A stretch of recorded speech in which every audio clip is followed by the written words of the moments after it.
against for another vote in another year, I would be opposed to that. Well, I think the which could include would not tie you to that. It would, Not the way it's written right here, though. yeah, I was just having my own take on it. Lisa? And I think I would like to see us do something like, I'm happy to tie our hands for the first 2 years or something like that. It's a planning horizon we can't beat anyway, I think, with any reasonable option. And so I wouldn't mind saying, I think we need to say something relatively definitive, or I think we're going to get slammed again. I think it's going to lose again, and I think it's really important for us to have library services of some kind guaranteed for our residents, whether it's really local or somewhat local. So I would be in favor of at least specifying in there that we would be with, say, Louisville for 2 years, and then in the longer term, in that interim, we would be investigating our options for the longer term. That would be my preference, something like that, so that we guarantee to Louisville that what we're planning with, what they need to plan for us, for sure, and that there would be a revenue stream guaranteed for that, but that I think it's really important for us to potentially, in the longer run, maybe have our own library, whether that's a library district that Boulder County does, whether we do it High Plains or some other kind of, arrangement. I would like to see a branch library here in this town. So in the longer run, that's my ultimate goal, whatever the best way for us to get that is. I don't think we can determine or get that within the next 2 years. So I think we could safely say 2 years with Louisville, and then after that, have it be more open. So, to be clear, then, that would be for years 2011 and 2012. Good point. Because I agree. I mean, it would be nice to have something local, but with the time horizon that we're talking about, we're not going to be building any library within that time frame. Right. That's what I think, anyway. Yeah. And it wouldn't tie us to saying that we are going to build something, but we know where kind of the direction that we're going. And it would be something, we would be saying something more specific than nebulous for library services, yes. which I think was what drowned us last time, or killed us last time. I wanted to mention also that I went to the Library Board of Trustees meeting on this past Thursday, and gave them a summary of sort of where we were, and they very kindly wanted to offer assistance if we wanted it for helping educate citizens or whatever it takes to help get a library ballot passed, because I think they have all the good intentions of citizens should have access to libraries, and I think that's a valid goal and a good goal. I was candid about some of the pros and cons of how both citizens and some of the council members sort of feel about what happened in the last library go-round and what baggage that brought with it, essentially, and that sort of thing. And so I just wanted to say that I think it's fair of us to be clear about that we do appreciate the access to their library and what service that's been providing for our citizens, but that we need to look also at options for our longer term, and this sort of short period hasn't really given us a chance to do that in a full way, and I think things are changing in this county anyway about libraries, and so it's all kind of, but I want to be a little bit, so that's where I'm coming from. Thanks. Mr. Rendell? Go, please. I'm trying to pull it together, but after we hear from everybody, I'll do the best I can. Go ahead. Sorry. How long does it actually bind us for if the referendum passes at all? Until it's changed. Until it's changed. So you need to bring it back to the people and say something different, correct? There's no sunset, at least none that has been proposed. Can it? Yeah. It can. Okay. But it would be, this is binding us for raising money for a library, for library services of some kind. In the short term, maybe this, and in the longer term, maybe something else. But if it's raising money to provide our citizens libraries. No, I from get wherever that. we get them, yeah. And my take on this is that as specific as possible what we're going to do with money, period. And I'm not sure saying 2, 3, 4, 5 years, and then after that, well, we'll see what we do with the money. I think even that will Doom. doom it. Yeah, but I mean that's just a feeling. You know, when I talk to people, that is what they're saying. I want Louisville Library Services. Period. The majority say that. But, I mean, I took my own little survey, and I know you had a survey that had, what, 70%? What was your survey exactly? We asked two questions in the November newsletter's biannual community survey. One was, would you be willing to support a mill levy of 1.5 mills, roughly $41 per household, $240,000 cumulative annually, to support library services? And the answer was roughly 2/3 no, 1/3 yes. 60-40 to 66-33. The second question was, would you prefer that the town explore creation of its own facility or maintain a contractual partnership with the city of Louisville? And that vote was 75-25 in favor of maintaining a contractual relationship with Louisville. Okay. So one, I'm not prepared to pay anything, but two, whatever you decide to do, we'd prefer to maintain a relationship. Okay. Well, and based on a lot of the people that I talked to, that was pretty much what I got out of it from my little survey of folks. So I prefer to just keep it as specific as possible, say exactly what we're going to use the money for. Okay. So I'd chime in and agree with Deb on that. And so language similar to what town manager has proposed as an alternative, it does tie us down. But on the other hand, that's what we're doing, and that's what we're asking the voters to approve, and it's brought on by the IGA and where we felt we were going. An additional thing that I don't know whether it's muffs it up too much or not, or maybe it's not well advised and the attorney could tell us better, but your survey question gave out an example of what this actually costs per household. And I think that's meaningful, you know, that 1.5 mils may not be as clear to somebody as, well, yeah, I can afford $40 a year for the library services, or whatever, however you do it is, this would be X amount per year on a $300,000 house, or 400, you know, something like that to give. I don't know if that's, you know, if there's a, you know, there's a catch to that, that's a problem, but it seems to me that that would be clearer to the voters and maybe would enhance the chances of passage if they saw real numbers and it wasn't a big number. I'd ask Kendra to be here, and I expect that she will be here long before we start the regular meeting, so we can pose that question before this item comes up. I assume that there might be a reason why she didn't do something like that in the language. The second would be clearly that any marketing educational campaign that the town conducts would certainly include that information. I would also think that it would be appropriate to include the fact that because it's on the property tax, that at least 25 to 30% of the bill is going to be paid by the commercial community. Oh, that's another point. Yep. Comment on that one. So with our current agreement with Louisville that we had to go ask the public, is there anything about the future, beyond 2 years, what they were going to ask for? The intergovernmental agreement says that if the referendum passes, Right. that the agreement automatically extends. There's also a termination provision in there that says by by July 1st of any fiscal year, either town can give the other a 180-day notice. So effectively, we're saying by July 1 of any year, either party would say we're no longer interested in maintaining the partnership. So it's very possible that 2 years down the road, they could say they now want 500,000 instead of 200 and something thousand. And so the only concern I have is that if we say we're going to keep a partnership with Louisville, and then they up the price to something that we just don't feel is a good value, then what? How do we tie ourselves then if we say we're going to continue with library services with Louisville? Well, it's 1.5 mils towards Louisville, that's it.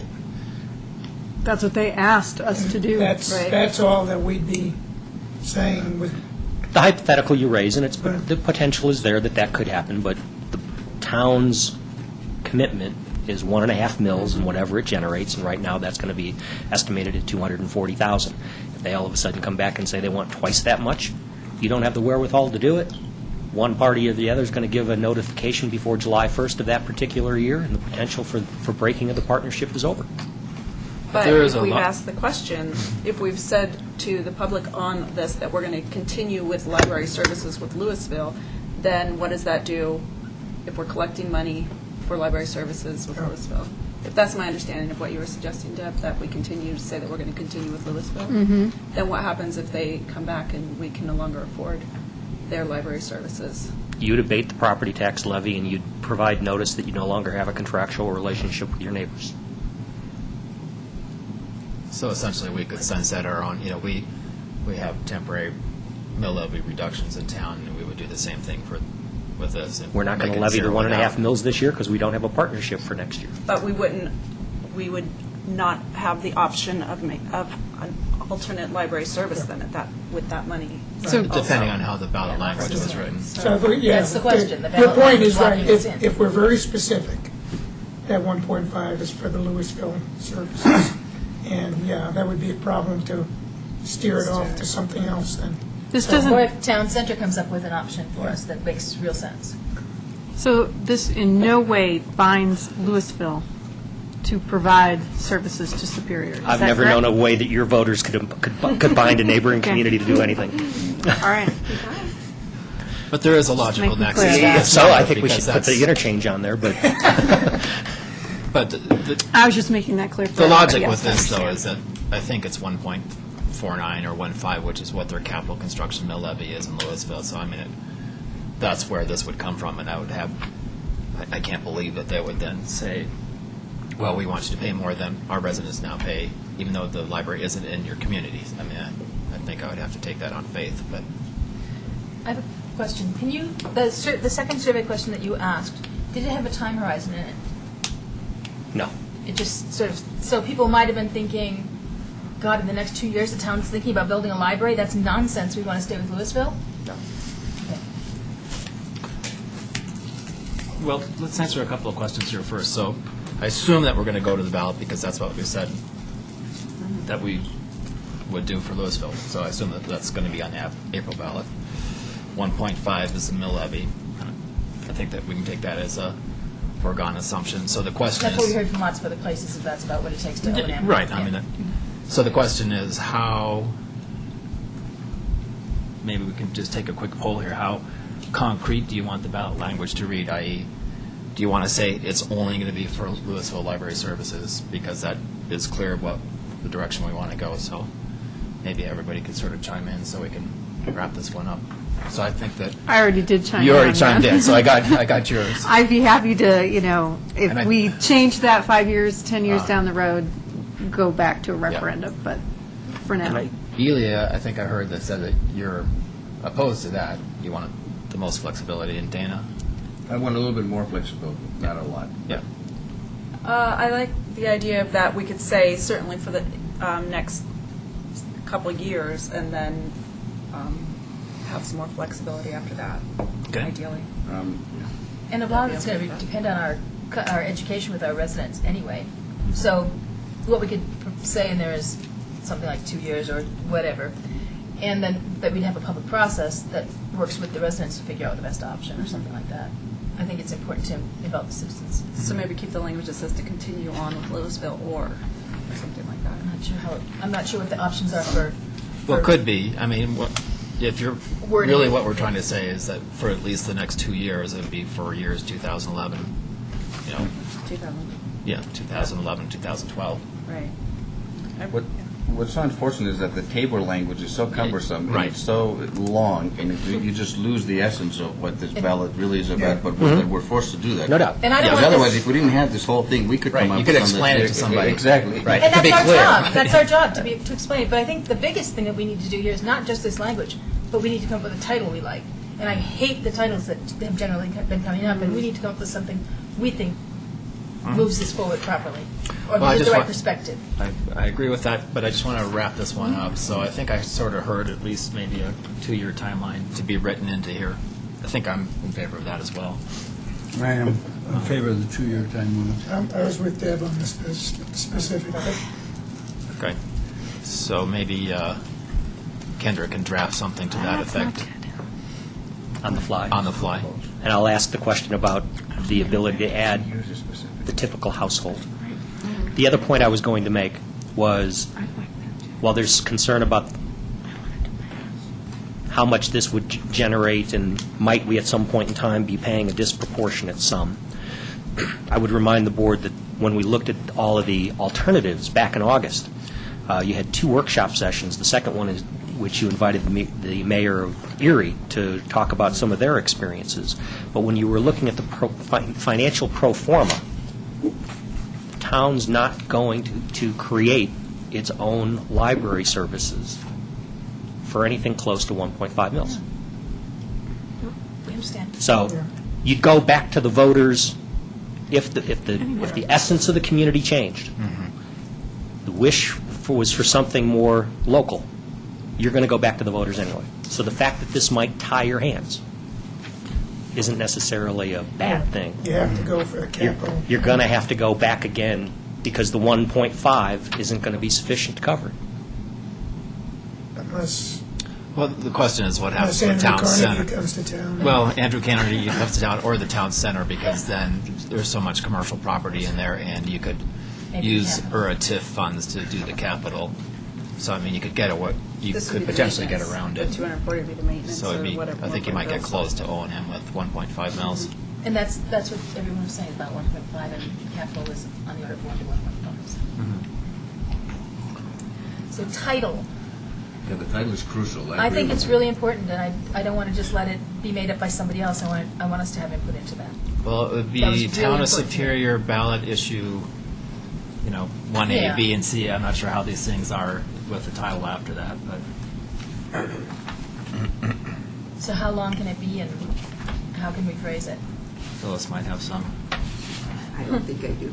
I think all you have is, it says ballot issue 1A, ballot issue 2A, and then I believe it just starts with shall. They always have some title, though, isn't it? Like library services or something? I mean, it doesn't just say 1A, does it? Yeah, I think it does. But Kendra could answer that better than I can. Okay. So we I can't would say we really- love Let's come back libraries. to it. Well, Let's all scribble around, and then when she Town of gets back- Superior 1A. Libraries are fantastic question. That's right. Okay, we'll ask her when she comes in. Okay. All right. So I think that we have some. I think we sort of wrapped this up in general with questions needed to be answered by the attorney, unless I'm missing some other. And I didn't I'll hear run that. this I didn't hear that there was a sun. There's one other thing. We did that talk should- about sunset, so I didn't hear any request for a sunset.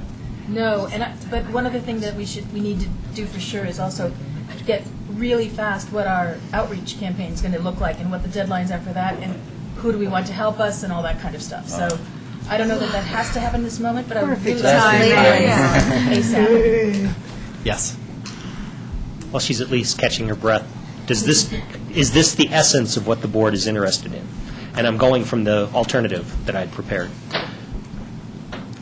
The revenues therefrom to be used for the purpose of providing library services and facilities, including the maintenance of a contractual library services with the city of Louisville for a minimum of 2 years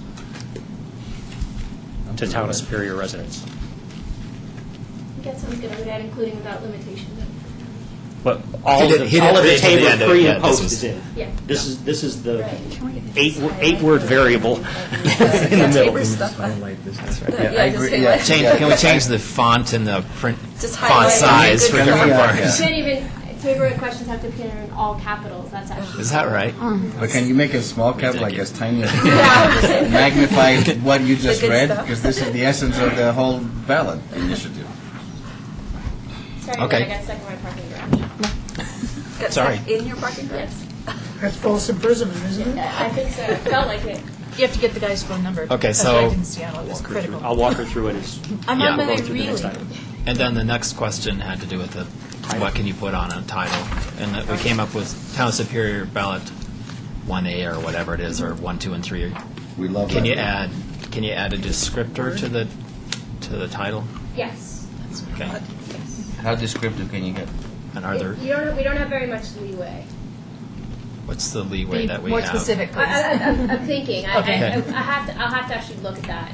Well, do you all have a proposal that you want to use? Well, we'd like to. Yes, we'd like to libraries are come up good. with something, because we don't want it just to be named, we want to have input into that. Okay. Let me. We heart libraries. Let me see if I can propose some alternatives that I know would work. Would that be a good way to do it? Sure. And maybe what the limitations are, so that I if wish I could. It's kind of loosey goosey. We can't be seen as promoting. No? No. Then my idea is out. Yes. Libraries It are pretty good. has to Yeah, that was the one. It has to accurately summarize the question without taking Okay. Aside. position. So Okay. that's the limitation. So it's a little loosey-goosey. I can't say, yes, you may use this word and you may not use that word. But I can come up with a couple alternatives if that works. and maybe we'd be thinking also, so. Sure. And then if you want to make some changes, we can talk about it at that time. Is there a downside to using some language that would explain what the cost would be to a typical household, or for a household of $40 for library services, or something like that. $400,000? And putting that in the question, Putting it in the title. So that in or if it's not in the question, you can't see in the title. So you say 1.5 mils, which for a household of evaluated at $400,000 would be $40 a year, is, or something, whatever it is. But Right. is it too much? Well, that's a different question. But is there a trap to doing that? Well, the only trap is we can never go higher than that. So if we say $40 a year, I mean, we may be trapped in by saying, we might be able to just take an example in there. As an but- example. That's what it's saying. Exactly what we're looking For example, this 1.5. Currently, on average, X. I don't see a problem with doing that. I mean, like I said, basically we can put whatever we want in the question in between the table language, but we are stuck with whatever we put in there. So we have to make sure our numbers are right. But if that's just, we say by way of example, but not limitation, Yeah. a $400,000 house at 1.5 mils is $40 a year, it just makes the question longer, but if we want to do that, we can. But it informs residents so that Yes. they have an So idea they what can't- they have to 1.5 read the mils rest of it. mean. Exactly. Right, but they That's have to the read gist. down to get to it, remember. I mean, Yeah. No, we're talking about in the title. Can I'm you talking put- about the we title. cannot Can't put do it in that. the title. If it's not in the question, we can't put it in the Can you title. put next So to if the you put it in table the language, question, can don't you put bother it in the reading Yeah, this that's what I'm saying. stuff? Put it in the bottom, who cares, but make sure it's in the title as well, the important stuff in the I title. don't think you can do that. Okay, so Why you not? also want it in the question. Sure, I don't care what's in the question so much, I just want to, It's the question that matters. well, it's a question that matters to you, to me, it's the residents who want to read the title and be done with it. So, if I can read a descriptive title that tells me the guts of it, and then stop reading, I'm happy. I mean, that's great, right? Don't you think that's the way most people would feel? I think that Trustee Shirley is right, though. 1.5 mil by itself doesn't mean that much. I don't want The- mils. The average person, Yeah. I don't think they will understand. What does that mean to my bottom line? What does that mean for my? So I think to have And I an don't even example care in about the parentheses might make 40,000, sense. $400,000 house. I'd say average Superior house. I wouldn't Well, go in through all this. No, that's pretty That scary. gets us in trouble. Because if the average Superior house is higher than what we say it is, or is higher next year than what we say. No. But we were always saying, by way of, without limitation, whatever you were just saying. I mean, I'm assuming all that. But anyway, maybe you can give us some examples, but I'd like it to be, can we have one example that at least sort of conveys the sense of what people have to do? Well, let's let the attorney maybe Yeah. craft some stuff for a while, and And we'll try move one. on to item number Sure. And what's the 3, and then deadline? we'll come back to it. What's our deadline? Your next meeting. Oh, really? February. I thought it was 8. Oh, So see, I thought it was tonight, so. we can do that. Well, I think we said it tonight to make sure that we had an opportunity to change it if we needed to. Oh, okay. All right. Oh, we can talk about it some more during the meeting as well. Power purchase agreement. This was just a status report. This has been on your look-ahead for many months. In fact, it was on our goal statement to complete last year.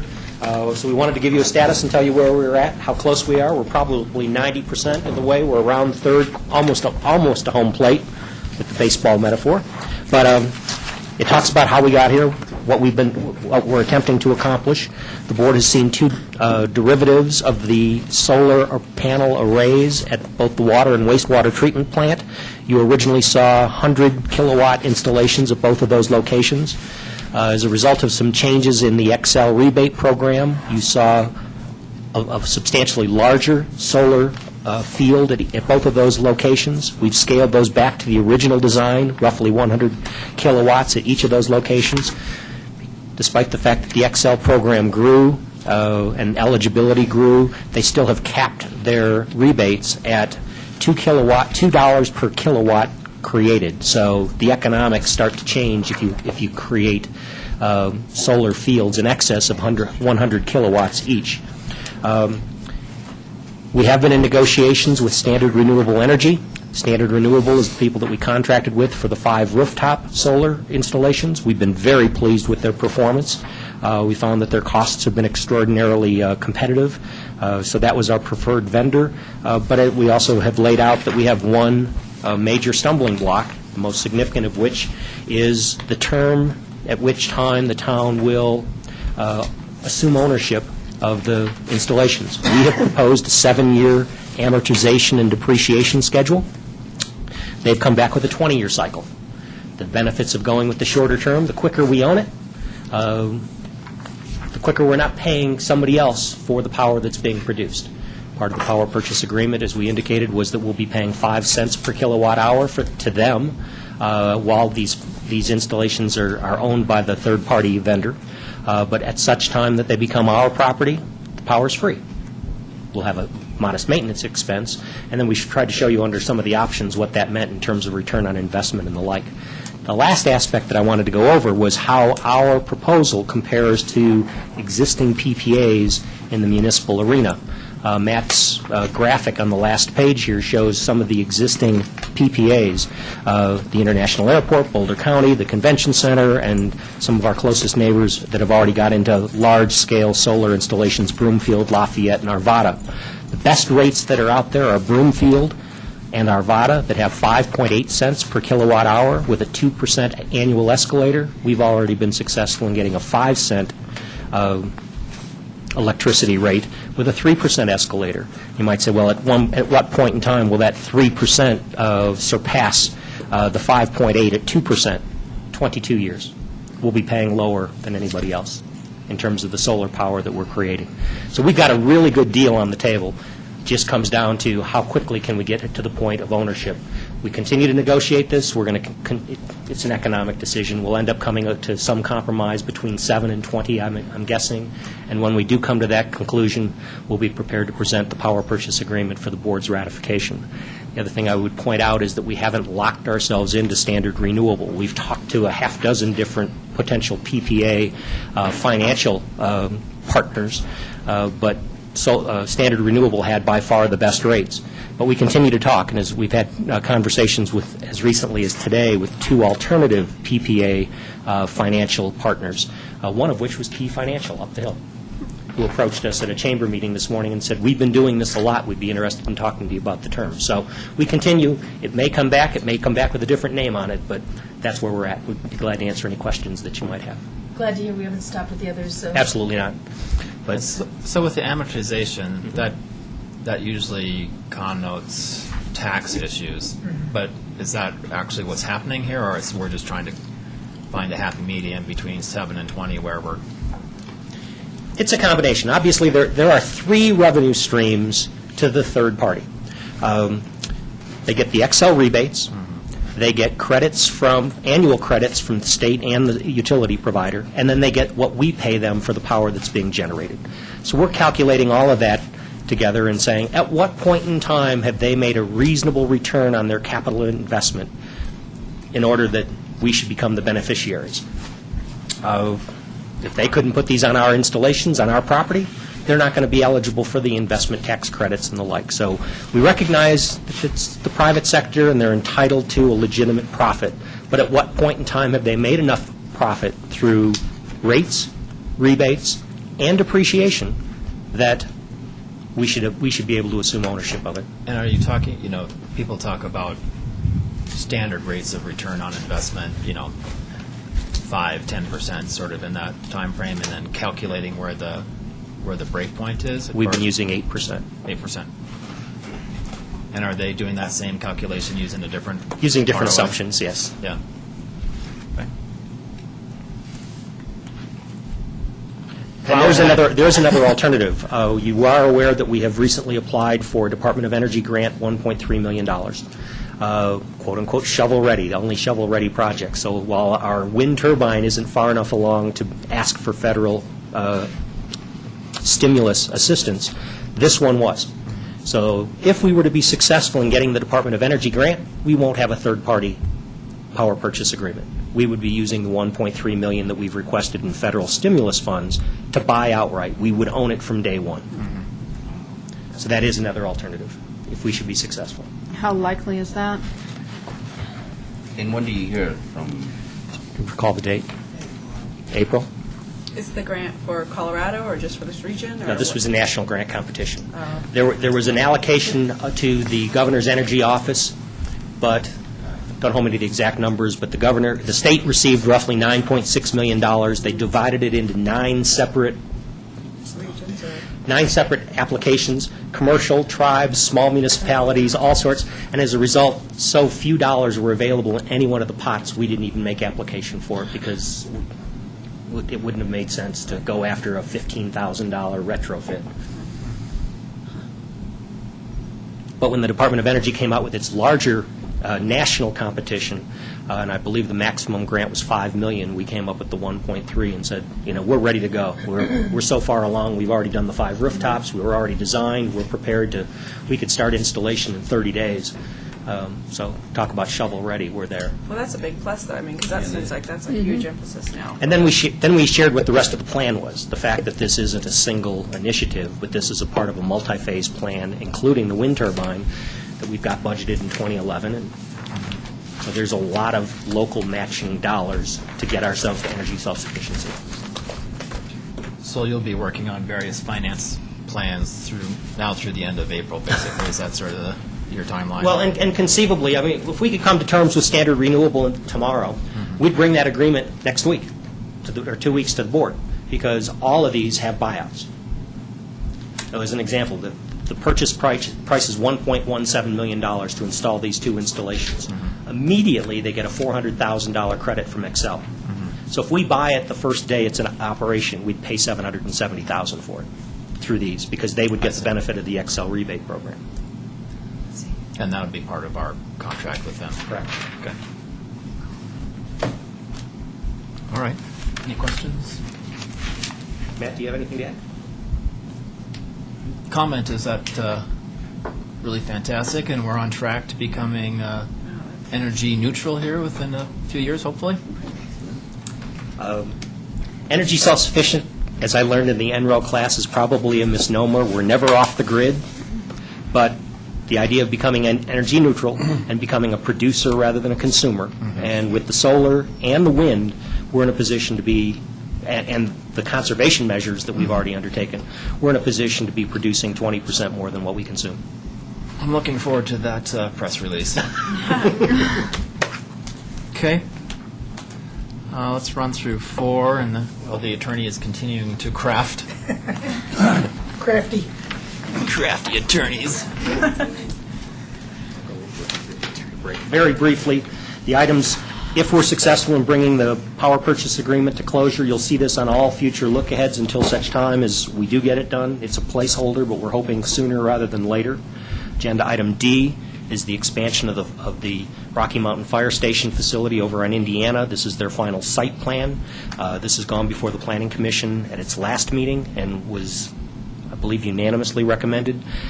Their plan does include 3 zoning variations, so you'll have 2 separate action items. One is the approval of the final site plan. The other is the zoning variations, which would be considered by the Board of Adjustment, which is also the town board. The 3 zoning variations are a very modest building height. They have a cupola at the top at the front of the building that's 3 feet above. There's a maximum building height of 40 feet, and they have an architectural feature in the front that's 43 feet tall. Because that excessive building height, they have a modest front yard setback variation, and then because of their very tight side parameters, there is a significant side yard variation that's being requested. Effectively, they're building up almost all the way up to the Calmonte property line. But again, all of those were considered by Planning Commission and were included with their recommendations. Did Calmonte have to weigh in on this, or they've been notified about the variance? They received a copy of the plans, but we didn't receive any comments. Okay. From Guardian Storage FDP, that goes before the Planning Commission next Tuesday, and we expect it'll be quickly turned around and come back to the board. Based on our review of their plans, there are virtually no deviations from what you've seen. They have some different phasing in terms of how quickly their buildings will be built or in what sequence their buildings will be built, but any of the changes have been favorable. Greater setbacks from the adjacent residential at Sagamore, further away from Sagamore. But nothing major, nothing significant. G&H, we expect to be in a position to, and we'd hope to have been there tonight, but the activity across the street at the town center, the purchase agreement with Mr. and Mrs. Menkick for the purchase of 10 acres, as well as a lease agreement with Boulder Valley Ice. We continue to work with Boulder Valley's Board of Directors and their attorney to get all of the outstanding issues resolved, and anticipate that those items will be on your next agenda, but they won't be presented until both are ready to go. And then the two items I would expect for the workshop session, the review of the 3-year review of the open space management plan, which OSAC has been working on, and after Thursday night's goal-setting session, I would anticipate that we'd have a quick review of some proposed 2010 goal statement for the board. Okay. See, I had a couple of questions. So I think I saw in the Historic Commission minutes that if the additional bay, is it one bay that they're adding? They're adding 2 bays. With the addition of those bays, then that our historic fire truck would be moving back into town into the other building, is that? There have been discussions between our Historic Commission and the fire chief about the possibility of accommodating that. I read those notes as well. I don't know that there wasn't some maybe excessive optimism on the part of our advisory group.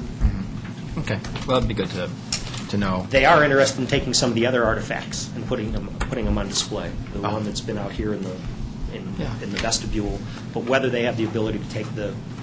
Okay. Well, it'd be good to know that one. And then just in terms of ice, have we identified the lot line that we're interested in, or is that still dependent upon the design of the ice facility? We brought that to closure last Thursday morning as we were trying to bring all of this together. What the exact configuration of the 10-acre parcel will be, Mr. Menkick was on vacation, but he came back late Wednesday, gave the sign-off early Thursday. So we do know what the configuration of that would be to accommodate either 2 sheets of ice with an east-west or a north-south configuration and the extension of Marshall, all within that 10 acres. 10 acres, okay. And do you have did Boulder Valley Ice or the Hockey Foundation or whatever they're called, did they say when they would come to a conclusion about their internal discussion? They seem to be getting to the point where they're coming up with smaller, that they're maintaining the recreational focus and smaller, lesser seating than what the grandiose plan was. We have talked about this before, that there have been discussions of having permanent seating within the new facility ranging from 2,000 to 2,500 seats. That's a significant cost implication right there, as well as the ancillary parking required for that kind of seating. I see them moving back to something in the 3 digits Okay. in terms of permanent seating. Yeah. And their target is to try to keep this in the $10 million total construction range. It had grown upwards of 16 to 18 million as this plan was growing. Okay. And so obviously they won't be building anything for the year 2010. Did they think that they would be on target for fall of 11, or did they say? They were fine. As you know, we also have the development agreement that has been going back and forth, and they were fine with the timeline that we'd laid 18 out, months. which had talked about after the town acquired the property, we were in a position to convey it to them within 90 days. That they were in a position to complete their planning, all of their designs, as well as all of their necessary approvals, plan, commission review, and recommendation, within a 6-month time frame, and then there was an 18-month period for construction. The drafts that we'd had out there, assuming a January trigger, showed April, October, and then a year from April. We've taken those dates out, and we've included those time periods, 90 days after conveyance, 180 days after conveyance, 18 months after plan approval, for all of those things. So do you think that we would need the lease agreement, or does it look like they're? We'd need a lease agreement from day one anyway, Okay. because they're going to have the existing operation. Okay. That's all I had. The way we'd originally envisioned it, there'd be a development agreement, and a lease was going to be an attachment. When it looked like the development agreement, because they didn't know their scope of development, we put the emphasis on an interim lease agreement. Now we're back on a development agreement with the lease being an attachment. Okay. Same terms that you've talked about or seen before. Right. Other questions about this? Kendra, how are you still crafting, or do you have some thoughts? No, because I don't have the language yet. So Okay. We can craft. Okay. Give us a couple minutes. Weekly digest questions, or did you want to go? Did you want to summarize it? Reminder that you have the board retreat on Thursday from 7 to 10, and you have a copy, you have a packet of materials in front of you. You've seen the worksheets that we've used for our goal-setting sessions in the past. Those are included in the first tab, and they're blank. The second two tabs include all of your information from 2008, 2009. Your product from these similar retreats, the staff work programs that were a result of your goal statements, and then the annual reports that we've completed at the end of each year. So you've got all of that information for 2008, 2009. Somebody's suggestion was, let's take everything that was in the right-hand long-term column and move it into the short-term column. From staff's perspective, we were going to take everything that didn't get done in 2009 and move it into the 2010 short-term.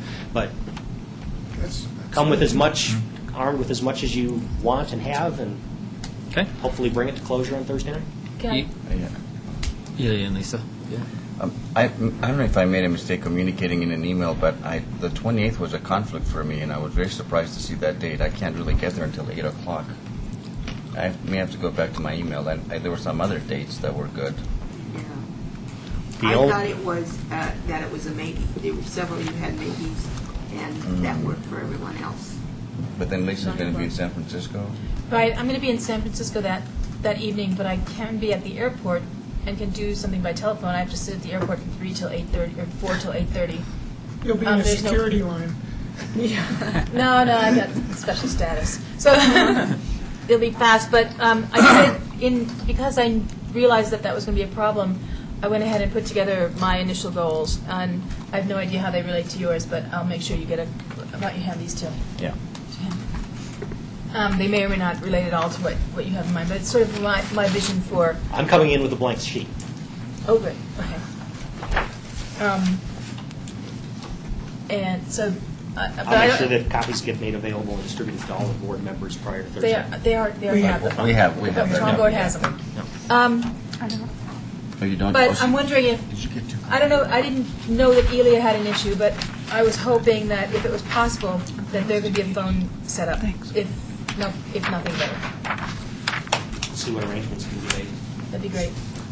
Like I said, we're off campus, so If it's I a would guess conference Where are room, we? Discovery office. if it's a conference room, I imagine they have a phone conference deal somehow. And I can offer to pay back the long distance charge or whatever it is that happens out of that. So that would be great if that was possible, because it looks like, I could stay until 8:20, which would be 9:20 here, so that might be. You're good. Yeah. But is your conflict something where you can't get on the phone? I'm going to have to split my time like 50-50.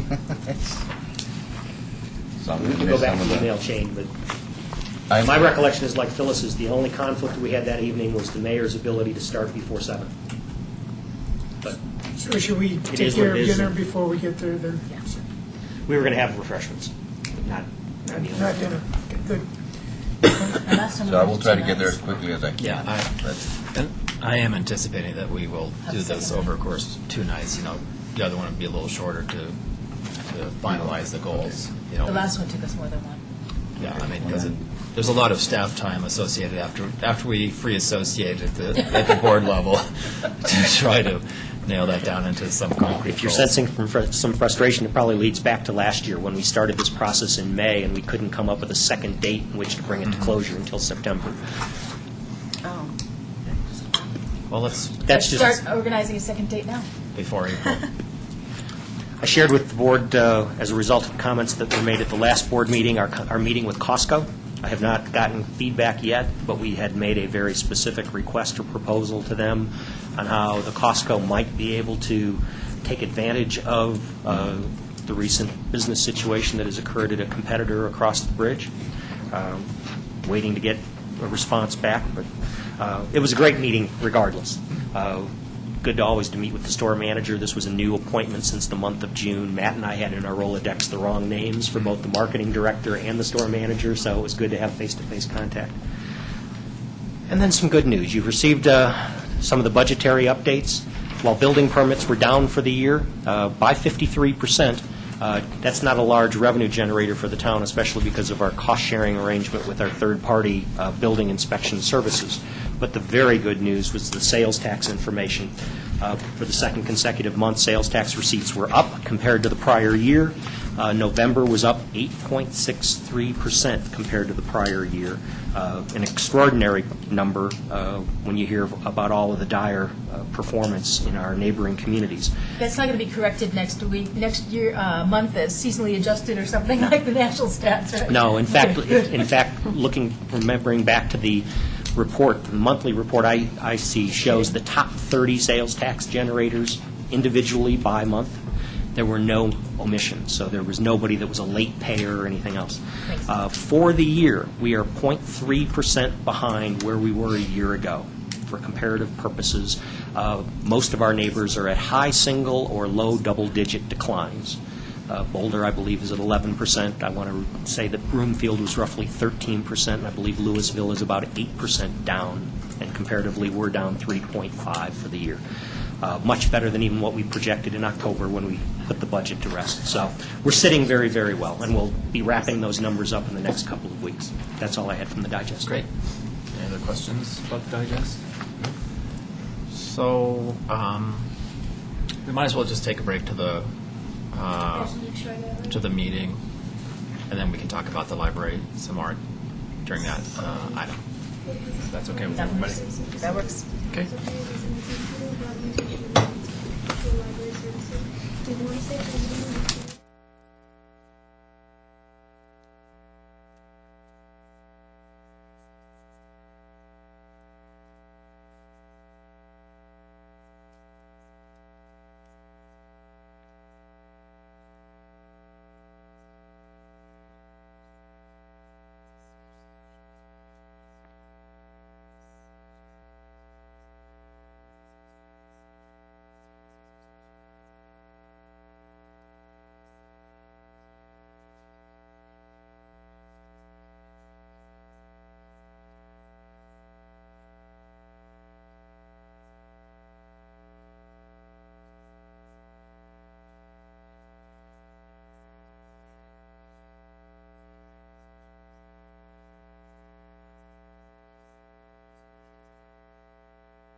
Welcome, everybody. I'd like to call to order a regular meeting of the Town Superior Board of Trustees for January 25th, 2010. And Phyllis, if you would call the roll.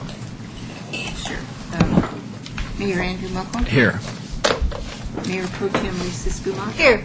Trustees Joe Cirelli? Here, Dana D'Souza? Here. Elena Gregoris? Here. George Kutzner? There. Debbie Williams? Here. Town Manager Scott Randall? Here. Town Attorney Kendra Carberry? Okay, sorry. Councilor Coe. All right. Thank you very much. Item number 3, approval of the agenda. Are there any changes to tonight's agenda? Seeing none, I'll entertain a motion to approve the agenda by Trustee Skumac, second by Trustee D'Souza. Further discussion. All in favor? Unanimous. Thank you very much. Item number 5, reports, questions, and issues. Deborah, would you like to start, or reports, questions, or issues? Okay. Well, I attended a OSAC meeting, Open Space Advisory Committee, and just wanted to let the board know that there will be an upcoming OSAC recommendation regarding ConocoPhillips and the trail connections that would lead into Superior. Great. And that would be it. That's all I have to report. Trustee Gregoris. Just briefly, I wanted to thank everyone that's contributed to Nicholas's Eagle project. As it turns out, at our last board meeting, there was a gentleman here dressed in his full Boy Scout regalia with his son. So he called us on Saturday and said, I'm actually driving to California by myself, and I have room in the car if you guys can get all your books and all. So we ended up spending all day Saturday calling all the friends. So the grand total that of the books donated were 1,010. That's fantastic. And books, yes. And this gentleman's going to drive them on Wednesday, and they'll be delivered there on Thursday. So thank you for all your help for everybody that contributed. There are a couple I more saw out there there's some today. more. Yeah, we might. I'll take them tonight, and we can maybe put one more box together. In our next board meeting in 2 weeks, I'm not sure. I'm going to be going to Haiti next week. I've got my ticket from Miami to Denver and back. I don't have a ticket from Port-au-Prince to Miami on the way back, so I'm hoping to be able to make the flight and be here the day before.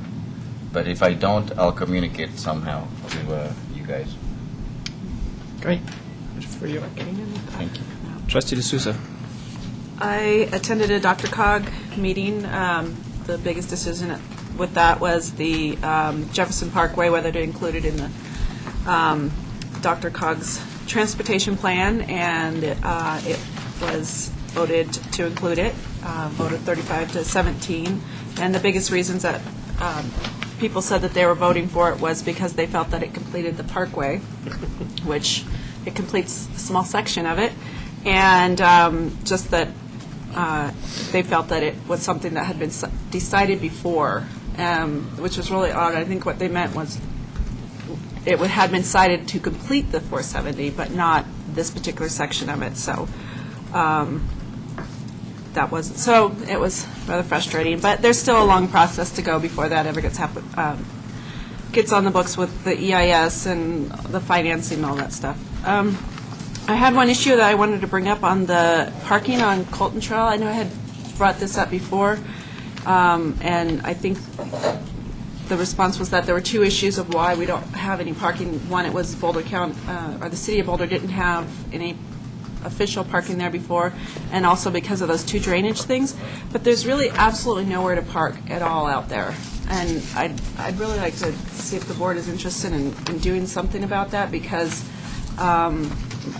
there's literally just nowhere to park. You can't even pull into the little things because of the cones. So This is the trailhead. the trailhead at Colton. Right, and because we discussed that in the OSAC meeting as well. It's a And problem. Needs to get. Isn't there something we can do short term at least? Yeah, Made 2 phone calls to Boulder County Parks and Recreation. It's not city, but Boulder County. Mr. Stewart hasn't called back. In fact, his last voicemail last week said that he was out of the office through tomorrow. I told him that our issue was twofold. One, what's the status on the permanent improvement of the trailhead?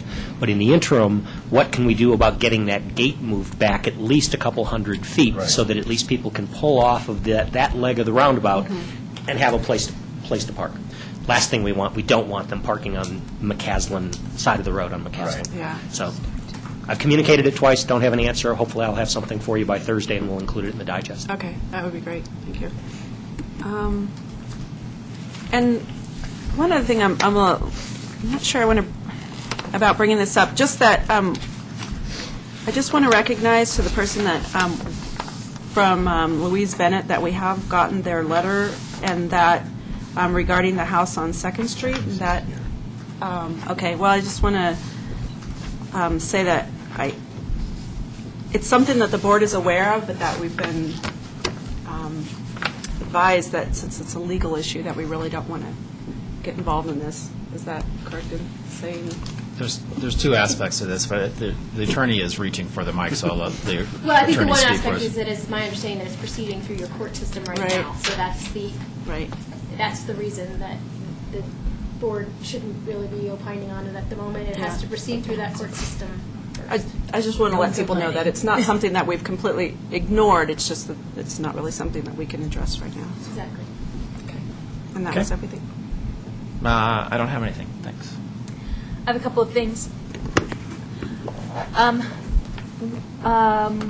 One thing, as I mentioned before, I attended a Louisville Library Subcommittee meeting, or Board of Trustees meeting, and I was asked to give an update of where we are on our ballot language and on where we might be in terms of wanting or where they volunteered to help us with the public education process or other services as we might need to help, move forward the library agreement. And so I gave them a sort of a candid picture of where we are, knowing that we had this meeting tonight that was going to look at language more.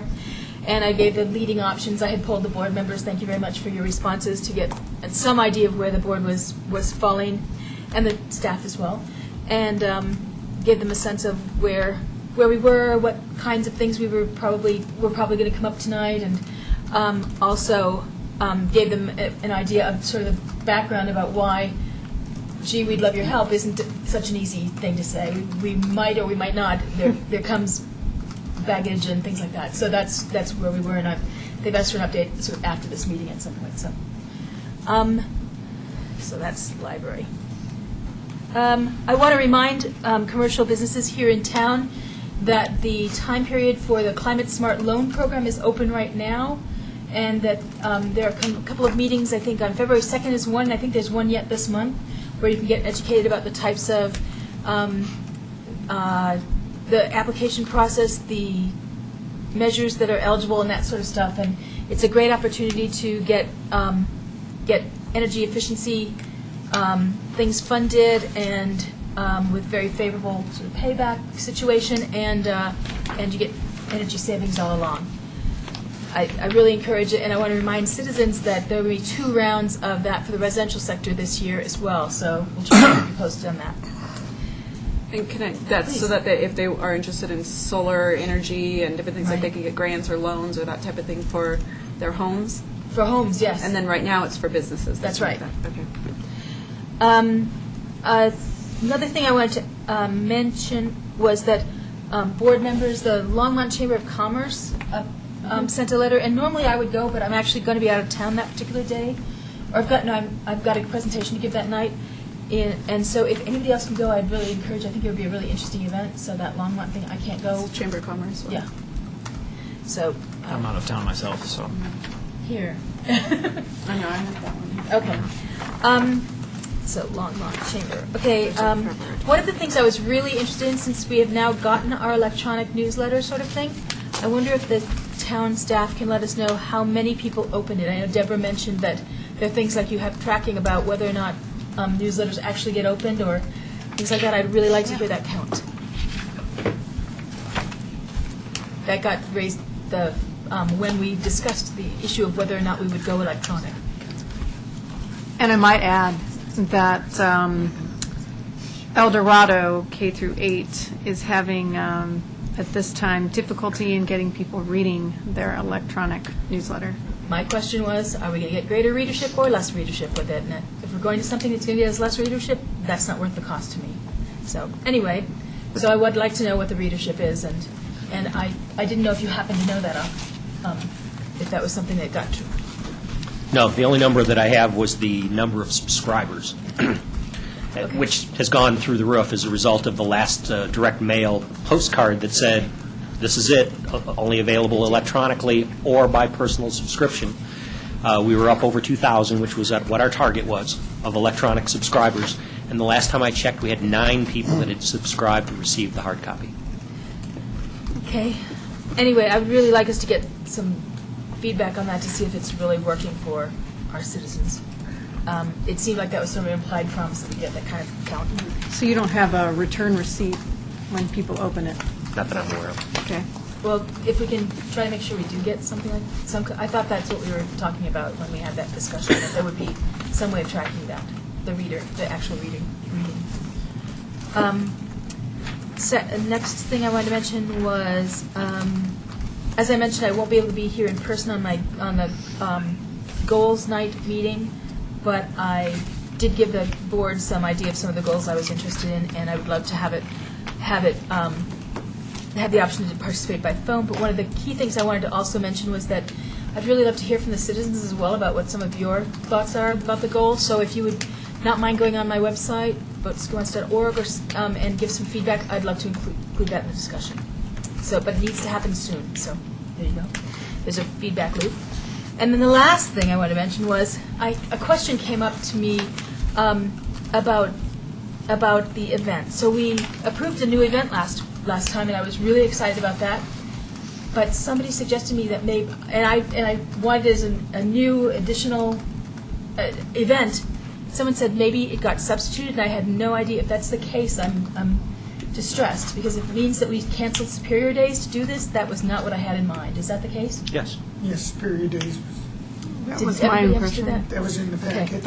I did not understand that. So one of the things I would like to do then is consider moving one of the other events to Original Town. So we have events in both Original Town and in Rock Creek, or consider some of that. So that's one of the things I would like to say as well. Thanks. Thank you. Trustee Sterling. I don't have anything specific about what I've done, but there are two things I'd like to mention.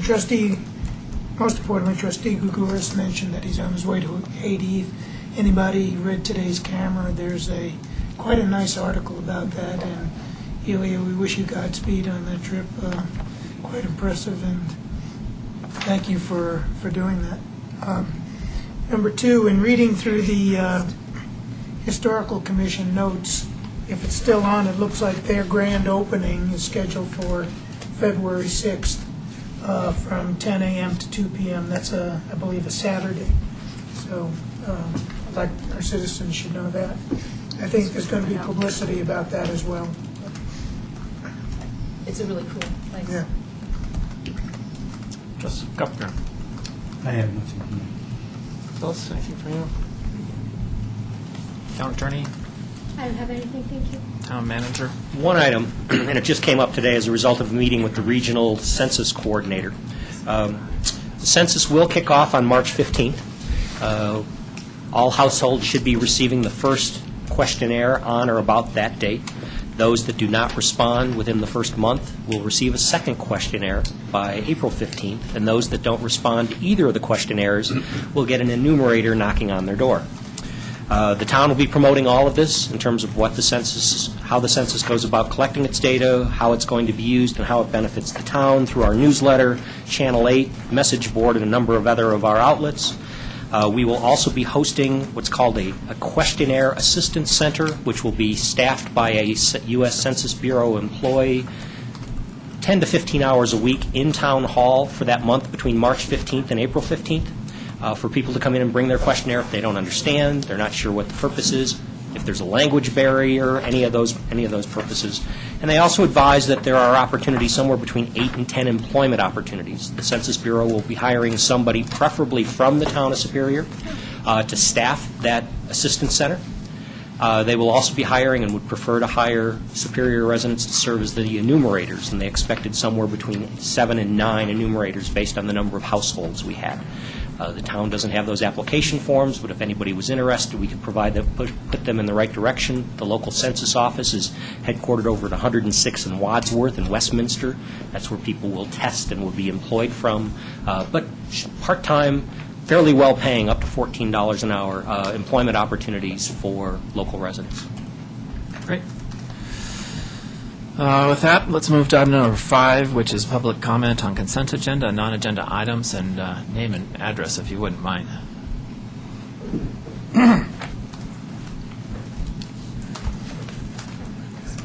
George Kuffner, 7520 West Coal Creek Drive. I was unable to make the last town board meeting, so this might be kind of a little late asking the question. But I've noticed that we've took down the only turn lanes and stuff into the Conoco and into town.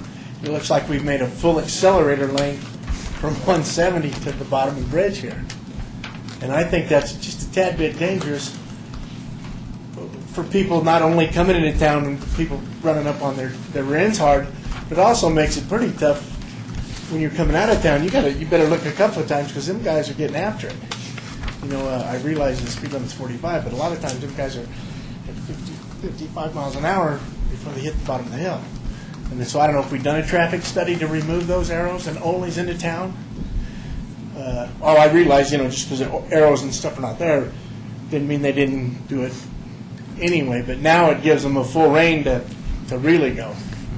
And so I think we kind of made a mistake maybe on the traffic. I don't know if we did a study or what our reasoning was to take them out. I don't really know anything about this, so. Transportation Safety Committee had made that recommendation after receiving recommendations from both the police department and from our traffic engineer.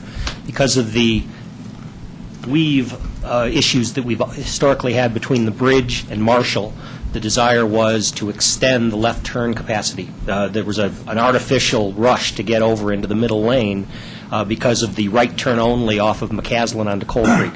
So it was the Traffic Safety Committee's recommendation that be eliminated, that the merge be allowed to go all the way to the foot of the bridge so that traffic merge could happen over a longer distance. The only change in traffic regulation was that the yield that has historically sat here at Coal Creek at McCaslin was changed to a full-blown stop. But again, traffic engineers had looked at everything from the fact that there's a bus stop and a sitting station right here, traffic counts, all of the rest, and had recommended that change be made. And again, it was endorsed by TSC, and the board was made aware of it after the last TSC meeting, I think the first part of January. I think it was even before that. It might have gone back to November. Well, I think we should give it a little bit of a trial and then maybe revisit Well, this issue. we always look at how things work.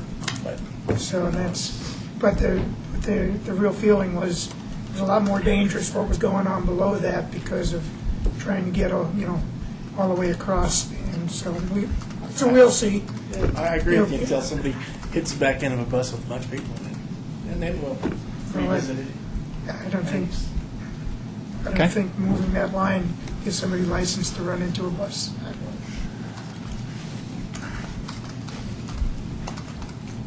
Hi, I'm Carly Atwell, 1522 Snapdragon Court, and this might be addressed later in the meeting, but my question is, I'm just curious about the town's plans and methods for public awareness and education on the library ballot issue.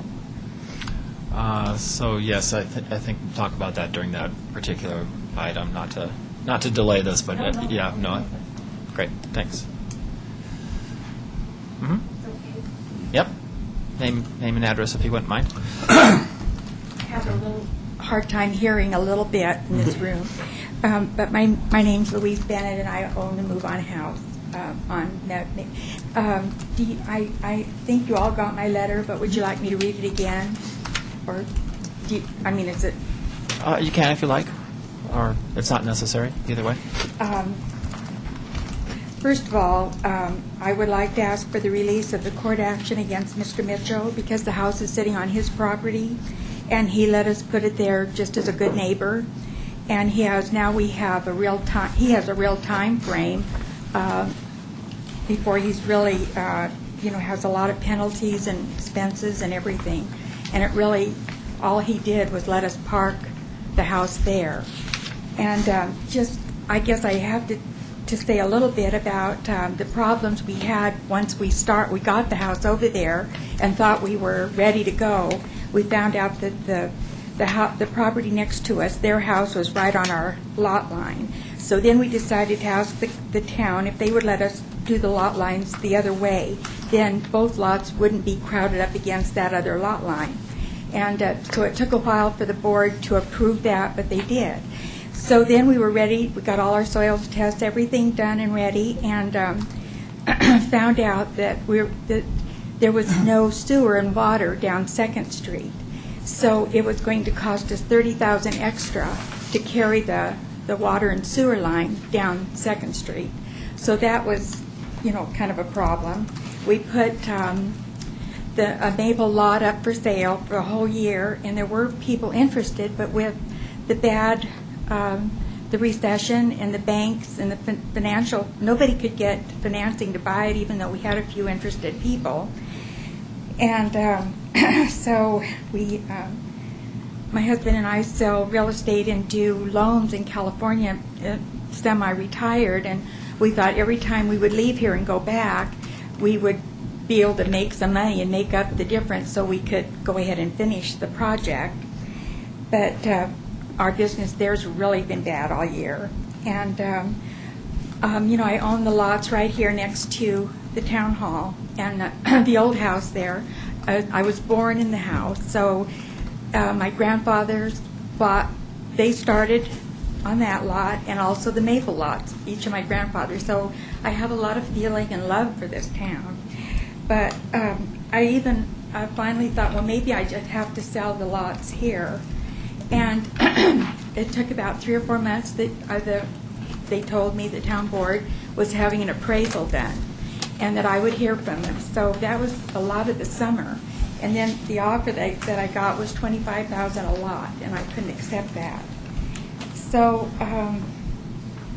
it isn't that we haven't been trying and really hard, because we have money invested already, and I want to do all I can to make things better in Superior. I don't want it to be bad, and I apologize for that it's been there this long already. If the town could possibly let us set the house down and then pay the tap fees after, we feel we could get our financing set, and that could be done easily. We do have, I guess sewer and water down on Coal Creek, and if we could have those moved up there, that would be great. So we're just asking if the town could give us some help at all with it. However, I have to say, too, that the fact that the town has put Mr. Mitchell in a court proceeding about this, and it's not his fault at all. I would appreciate any consideration you can give to cancel his, court thing. I guess I should add also, I guess if you can't do anything to help me like that, then I guess I could possibly move the house down here on Coal Creek, because I have tap fees there. So if you don't feel that any of those things would work, then I could go in tomorrow and start getting all that ready. So let me mention a couple. One, I feel for you, and I understand the economy the way it is. I think it would be a very poor action from the town board to weigh in on any potential legal case. So I think that I'm going to recommend that we don't. I think I understand your impassioned plea, but that might be better for the judge, and it wouldn't be good for the town board to weigh in on that one. So I would agree.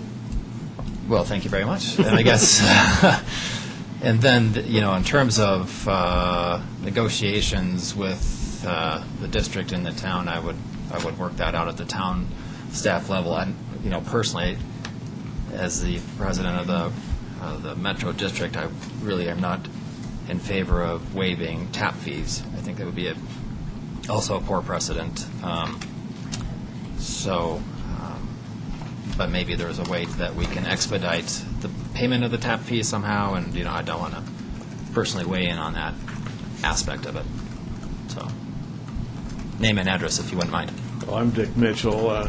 My address is 7235 Terrace Place, which is just above South Boulder Road.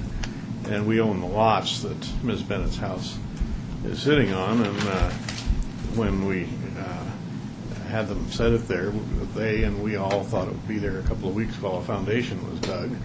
And no one had said anything to me about it until a couple of months ago. And I had been in to see the building department to see how progress was going about the whole thing, and they told me that it was being worked on, and they were all trying to work it out and so on. And then I get a summons for municipal court for maintaining an unhappy house or something like that, whatever that is. And I really haven't had anything to do with it, to be sure. I'm going to have to answer this. There's obviously going to be some cost to that, too, I suppose. But there's nobody that I know of that wouldn't like to see this problem solved. It's been a difficult financial thing for them. And we're not trying to be a bit antagonistic about it. We aren't charging them rent or anything like that for it.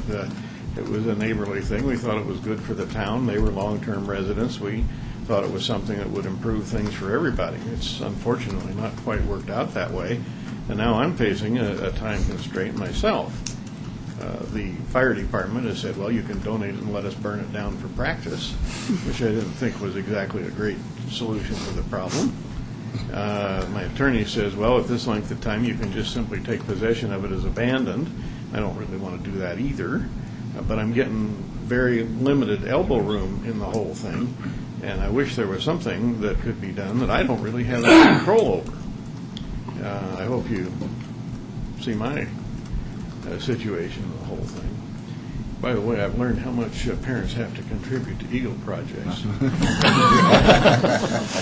Didn't realize that to start with. Yeah. But that's really all I can add. But I hope there's something that someone can do. I have very limited elbow room, and I don't want to wind up doing something that's very unpleasant.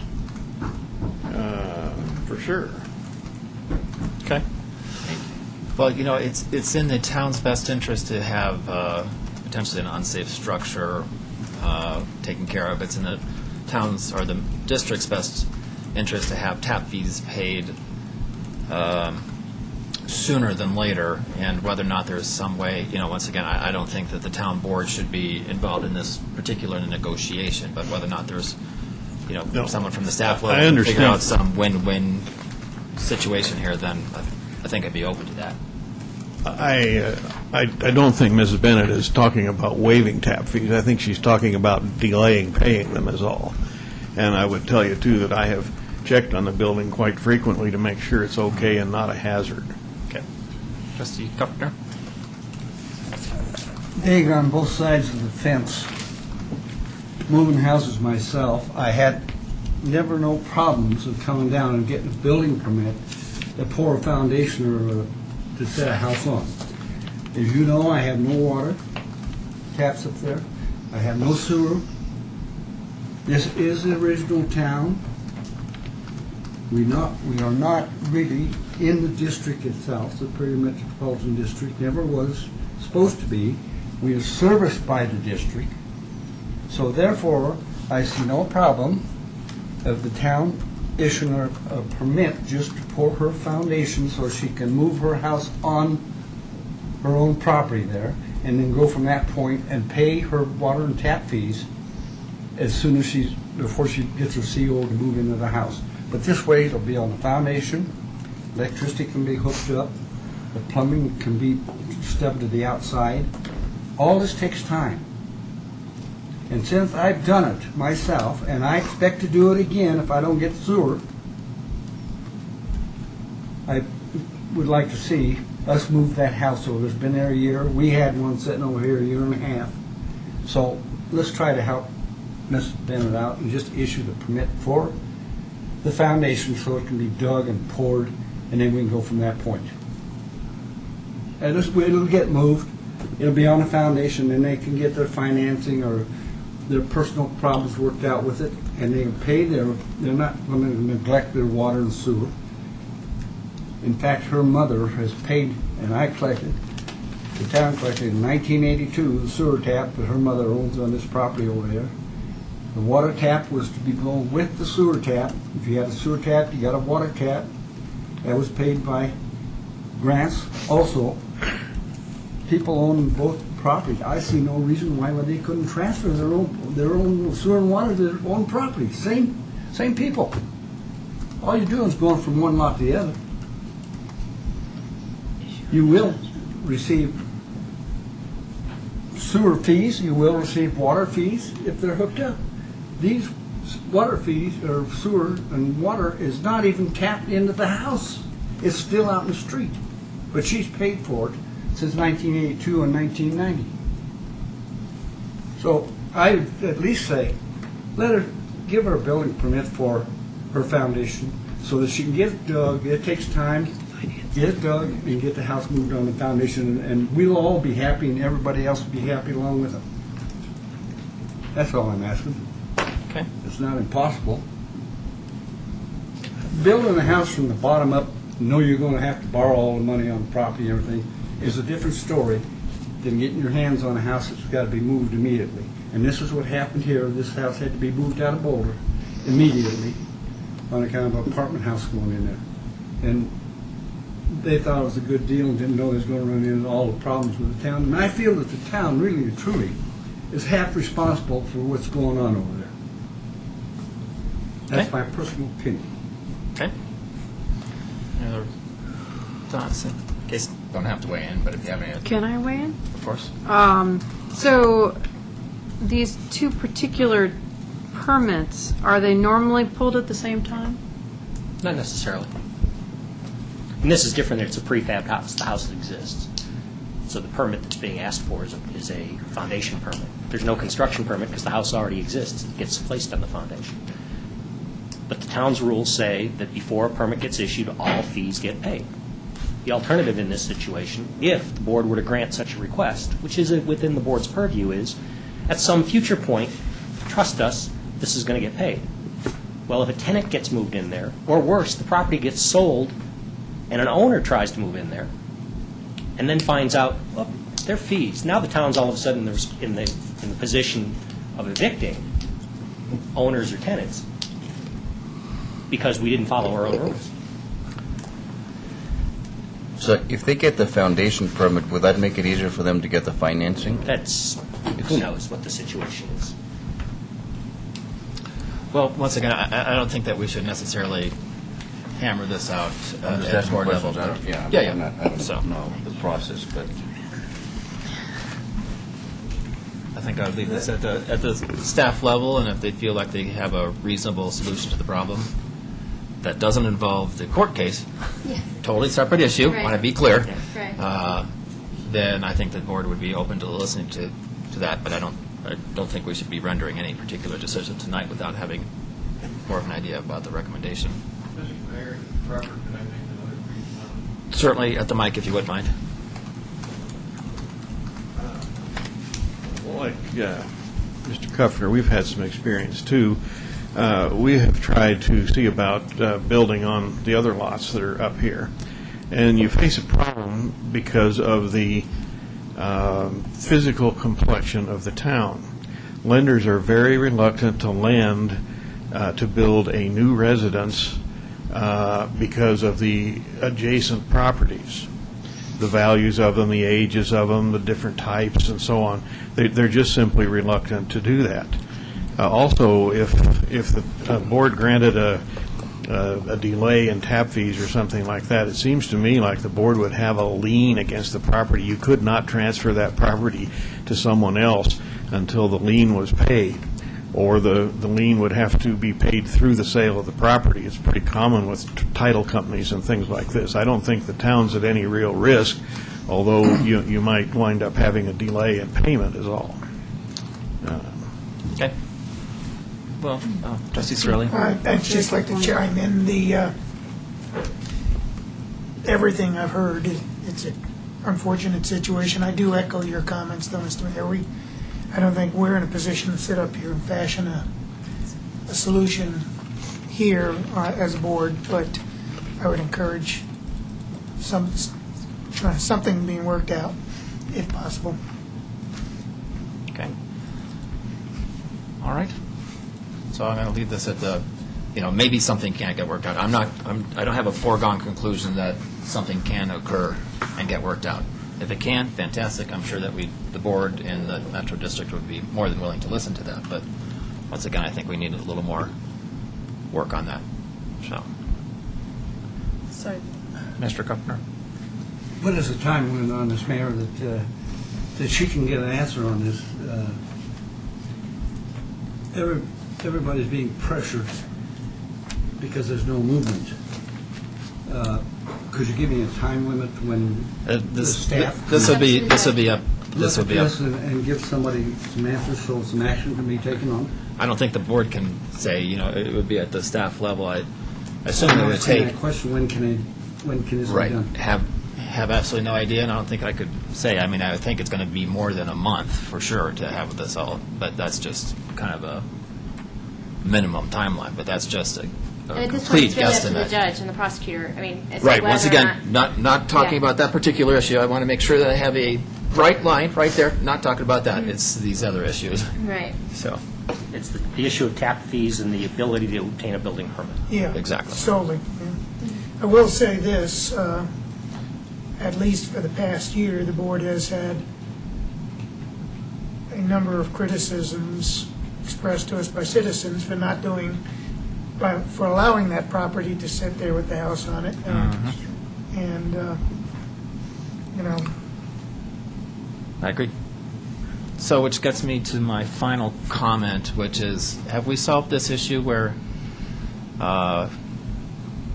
additional houses won't be coming into town without a formal mechanism?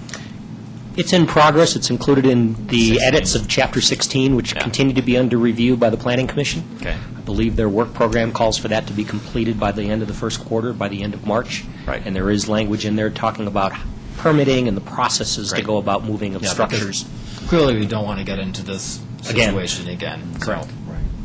So, something we can learn from and move forward. All right. Yes, Trustee D'Souza. If they were able to come up with the fees for the tap fee and all of that, then the building permit could be issued? Yes. It's completely separate from the court case, is that? Totally separate. Okay. Is it possible that you might can look into this and have some sort of a general recommendation, though, of alternatives, as we were saying? Just look into it and let us know at the next meeting. Again, something separate from the court case as far as if there is an alternative or not, if there's another alternative. Yeah, maybe the town would enter into some negotiation with the property owner regarding various properties, who knows what. That's why I don't think that we should be crafting this here, but. Right. Or maybe there isn't any other solution. And maybe but- there's not a solution, But maybe but- we could have an answer by the next board meeting. Is that realistic in 2 weeks to have at least looked into? I can share with the board some alternatives, but Okay. I can't necessarily make them happen. I'm not suggesting that you Yeah. make them happen. Okay. Just what are some alternatives? All right. All right. Thank you for coming forward. Additional public comment on consent agenda or non-agenda items? Seeing none, item number 6, presentations, item numbers, which we don't have any, item number 7, consent agenda, and on the consent agenda is approval of the minutes for the January 11th, 2010 meeting, acceptance of the executive session notes of November 23rd, 2009, acceptance of the minutes of the Historical Commission and Planning Commission, approval of a liquor license renewal for the Conoco store, and that's it. So entertain a motion to approve the consent agenda by Trustee Skumat, second by Trustee D'Souza. Comments? I have one comment, which is this is the first time that we've had acceptance of the executive session notes, which, I think this is fantastic. I never thought it could actually occur in terms of being completely transparent at the town level government, and the town manager should be congratulated for bringing that as an option. So I appreciate that. Good solution. Let's see, I don't think we're spending any money, so all in favor? Unanimous, thank you very much. That brings us up to item number 8, adoption of emergency ordinance regarding medical marijuana. Mr. Randall. As we talked about at the board's last workshop session, kind of belt and suspenders, but recognizing the ever-changing environment in which medical marijuana dispensaries are being dealt with within the state. You've been reading almost daily out suggestions coming out of the state legislature. We talked at great length about the recent circuit court case that emanated out of Jefferson County, out of Centennial. And as a result of that, in order to maintain the town's standing of where it wanted to be, staff is recommending that the board consider this emergency ordinance to impose a 6-month moratorium on the establishment of medical marijuana dispensaries within the town of Superior. During that 6-month period, we would expect that a lot of the external activity will flesh itself out. We'll know the guidance that we're going to get as a statutory community from the state legislature. We're going to hopefully know at least further outcomes of some pending judicial actions. And the town can also get its own house in order that in the inevitability that there are a requirement that municipalities allow such uses within their borders, the town, and through its planning commission, can at least come up with reasonable land use controls. So that's on target for our planning commission, assuming that the board agrees with the moratorium. The purpose of the emergency ordinance requires 1 reading rather than 2, and most significant, it is effective immediately rather than 30 days after publication. Had we gone through the traditional route, first reading tonight, second reading at the first meeting in February, sometime that week it gets published, 30 days thereafter, it wouldn't have been effective until probably the middle of March. So you've got a huge gap and a window of possibly some litigation or challenge. This makes it effective immediately tonight, so that's why we're bringing it to you in this fashion.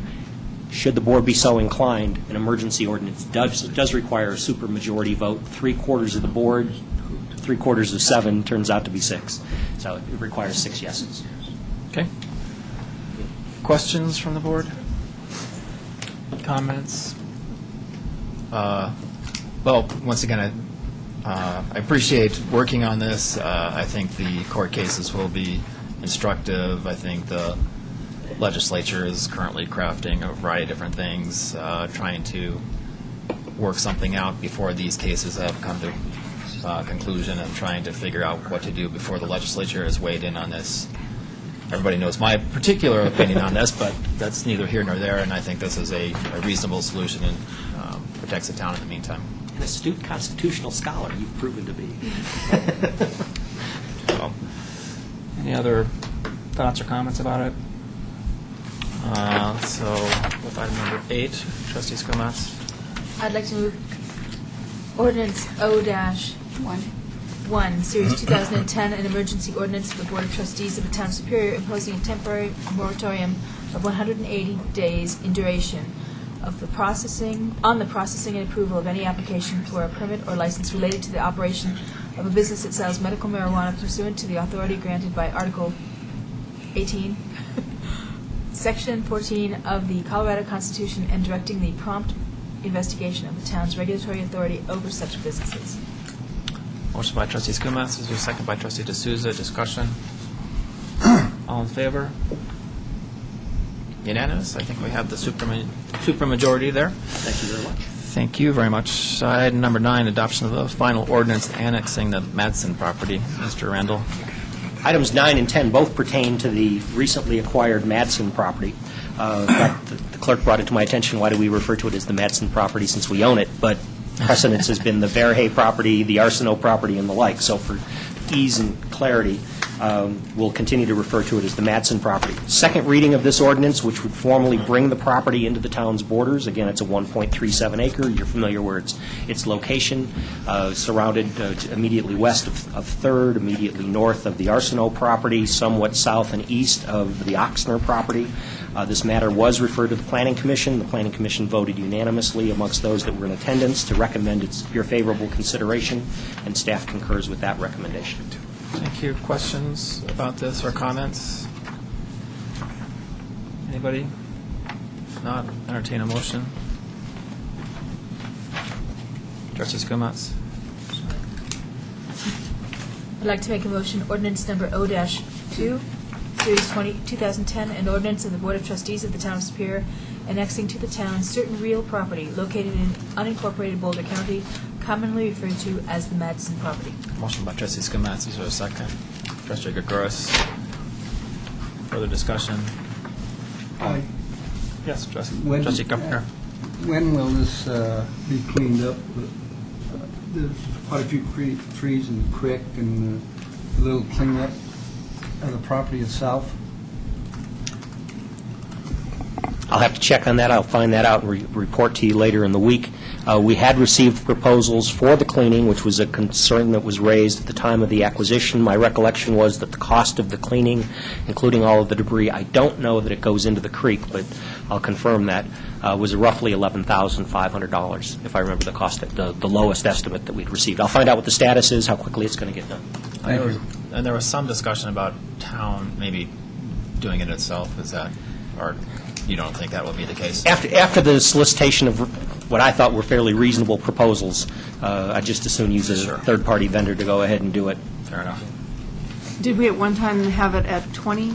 Was it 20,000 at one point?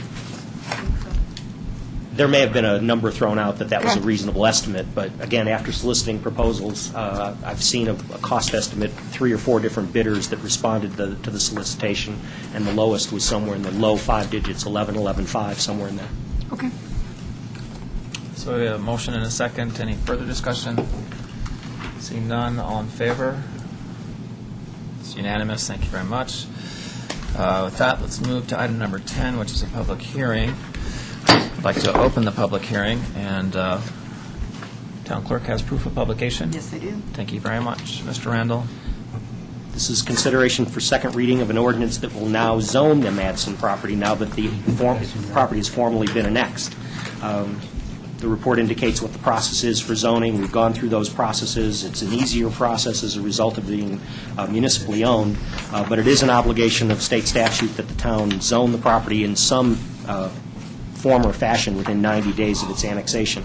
We're recommending, and this has been submitted to the Planning Commission also with a unanimous favorable recommendation, to zone the property as open space natural, or the town's most restrictive zoning classification. It's similar to what we've zoned Verhey, Arsenault, the surrounding open space properties. Thank you very much. Are there any questions about this from the board? Any public comment about this particular issue? Anything else from the board? Seeing none, close the public hearing. Entertain a motion. Trustee Skomatz. I'd like to move ordinance number O-3, Series 2010, an ordinance of the Board of Trustees of the Town of Superior zoning the Madsen property, open space and natural uses. Motion by Trustee Skomatz. Is there a second? Trustee Williams, or? Just take your Everybody. Any comments about this before we vote? All in favor? It's unanimous. Thank you very much. That brings us to item number 11, adoption of a resolution setting ballot question for the April 6, 2010 regular town election relating to the library. Mr. Randall. We talked about this at length during the board's workshop session earlier this evening. The board seemed to come to consensus on some alternative language. We've submitted a new resolution, which the attorney has crafted between the workshop session and the town board session tonight. We submit it to you. The crux of the language reads, all of the Tabor language remains the same, but it reads, "The revenues therefrom to be used for the purpose of providing library services and facilities to Town of Superior residents, including without limitation the maintenance of contractual library services with the City of Louisville for a minimum of 2 years." Hopefully that covers the essence of what the board wanted to include. The attorney has also included 3 alternatives, very quick drafting, 3 alternative ballot titles for the board to consider. And if you were asking for a staff recommendation, I'd recommend number 3, only because of the reference to cooperative library services. Thank you. In addition, there's a typo in the copy that we printed because we did it quickly. It says 250. The number is 240,000, and that will be correct in the resolution that you pass. Okay, thanks. Questions or comments from the board? Can you, Trustee This Kupfer? 1.5 mil is directly for the library itself over there? Yes. So I'm reading this. So anybody has any questions in the meantime, Trustee Skomatz? So those 3 are the types of titles we can include? And do we have to approve the title today as well? No, you have until your next meeting, but it must be approved at the time the question is approved. Oh, I see. They're joint. Yes. Oh, drat. Okay. Those are 3 examples. Again, they're typically quite short, and they're a title. So those are just 3 that we came up with on short notice.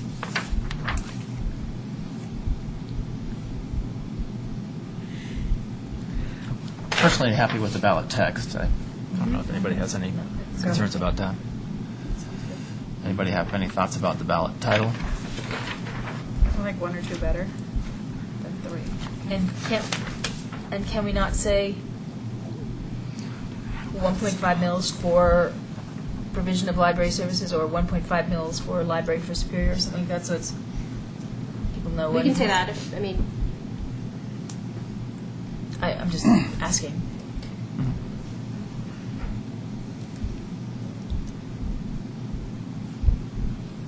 Do you have a? So you don't have this, this example of that we were talking about where it was turned into dollar amounts for, no, we can certainly discuss putting that in, but no, I put in the language that you all had already discussed. So okay.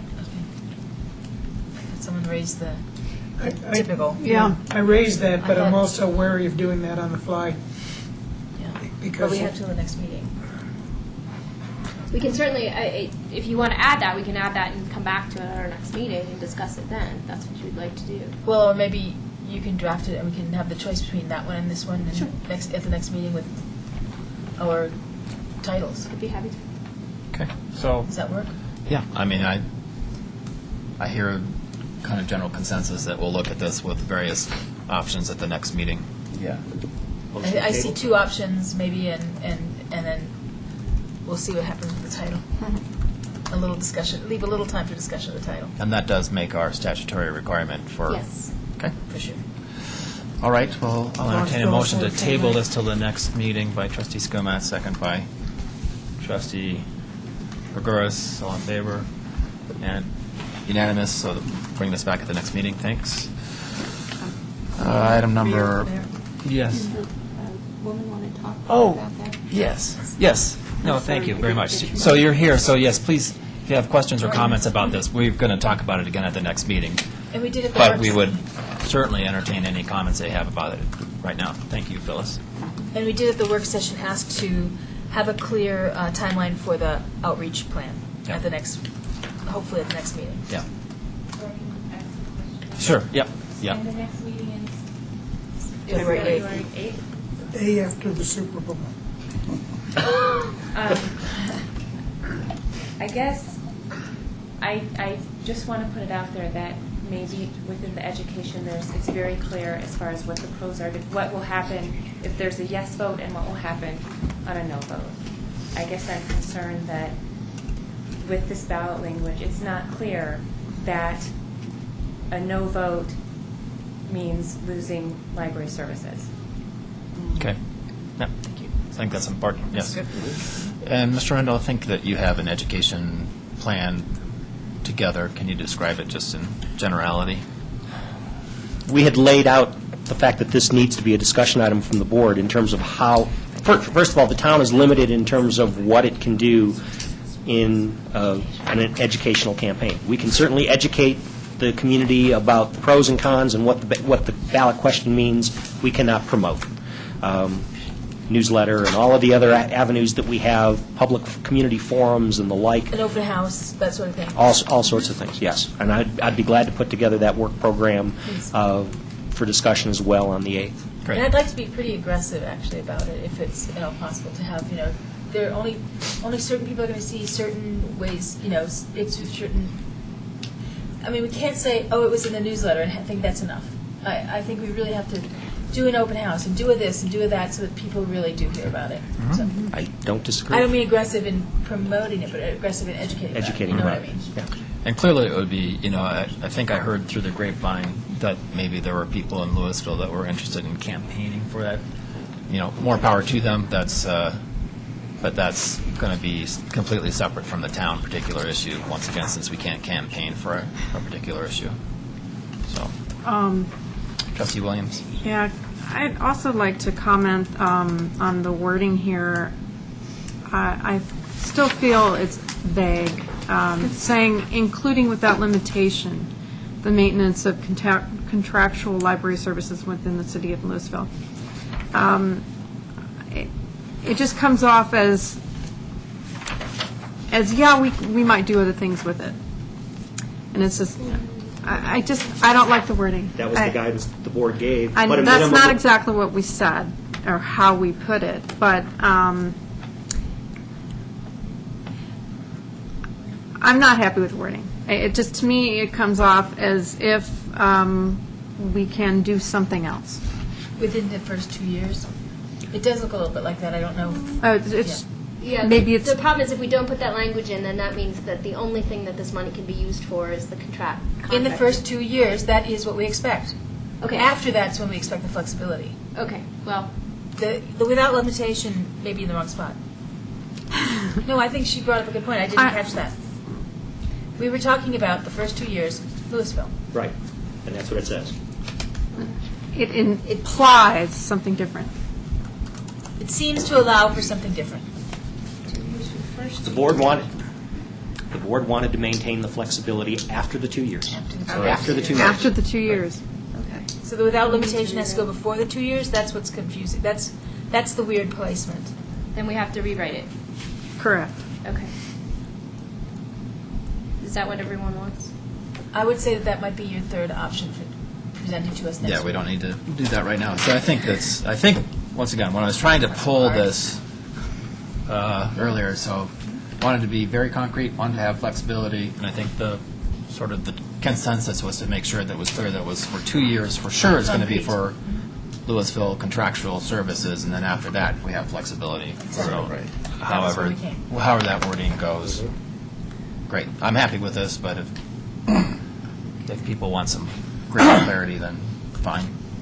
It looks ambiguous, but not sure. Okay. I'm no lawyer, so. Okay. Well, let's talk about it some more at the next meeting. Cool. Okay. And let's not forget, even though I am in the minority, along with Trustee Sorelli, I'm not for a minimum of 2 years. Yeah. You understand? No. But if it's going to be that way, I want to make sure it's written very clearly. Okay.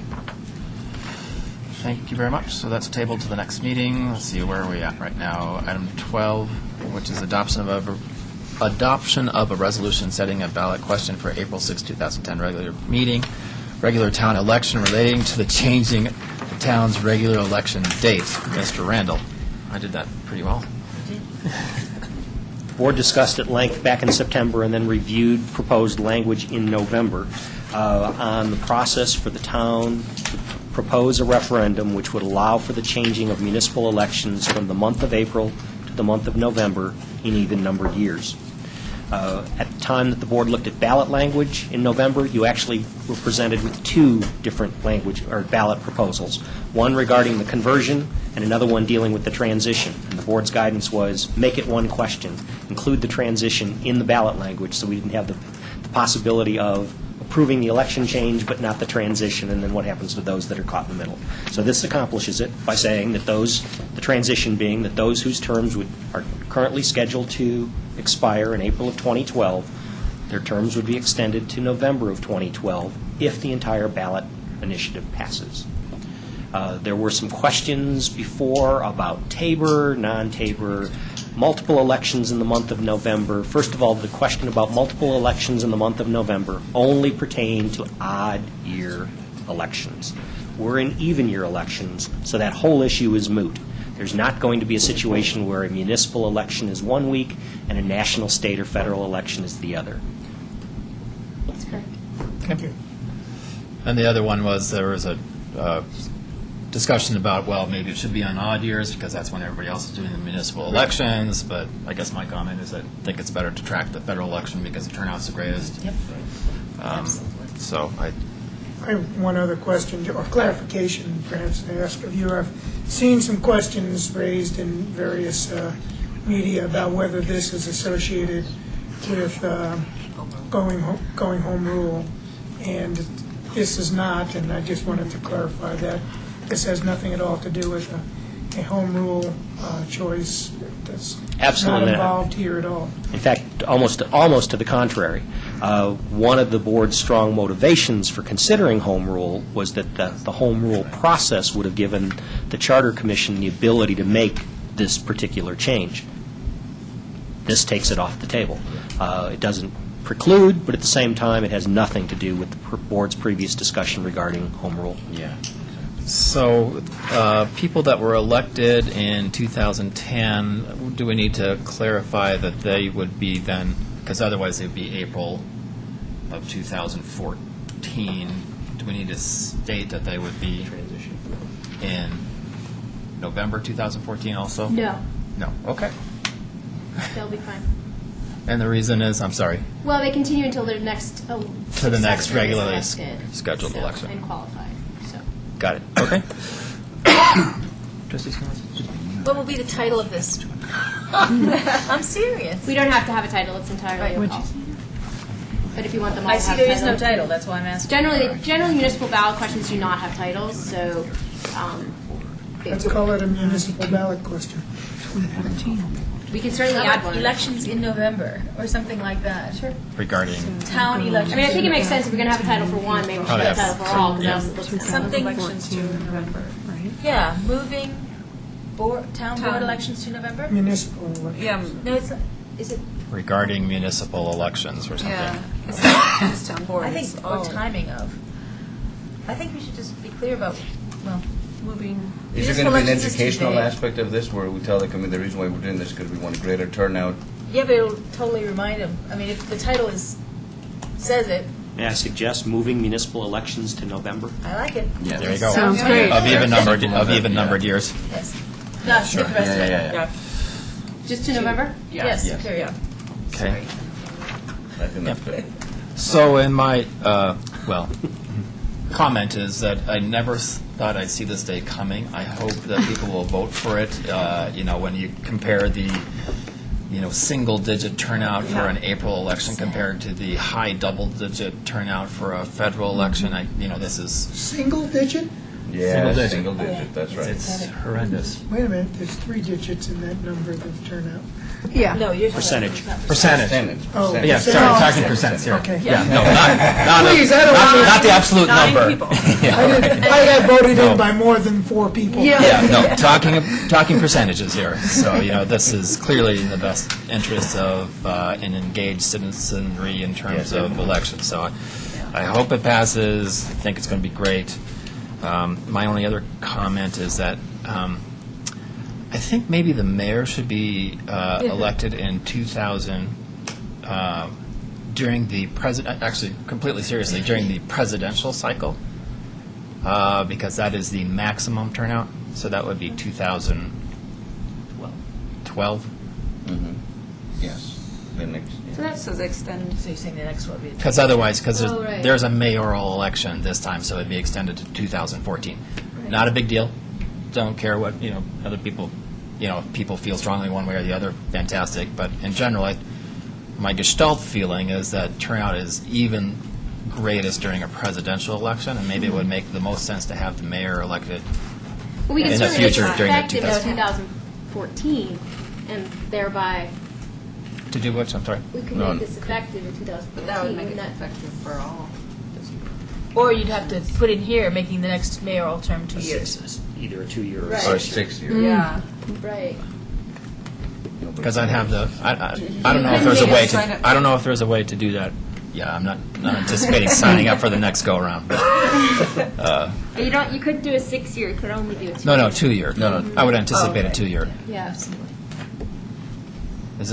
Would that cause any problem? Can you look It's at whether actually that's 2.5 trackable? years, really.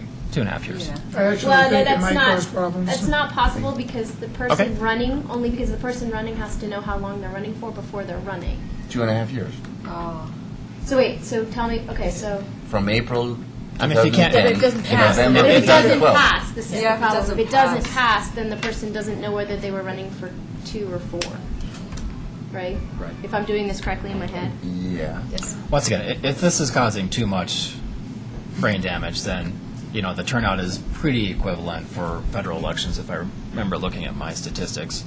whether or not it's presidential or whether or not it's. I mean, it's certainly doable. It's just, it may require another ballot question or a much more complicated version of this ballot question. It's fine. So- No, let's just move to November 1st We and can do it another guarantee time. that, and then we can deal with the next. Okay, that sounds fair.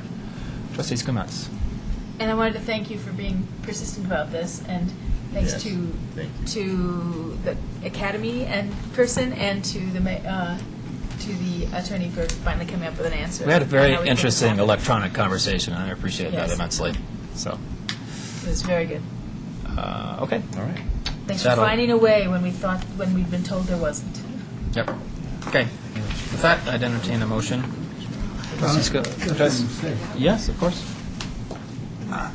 I'm against this measure of changing this to November. We went 104 years with our elections being in April.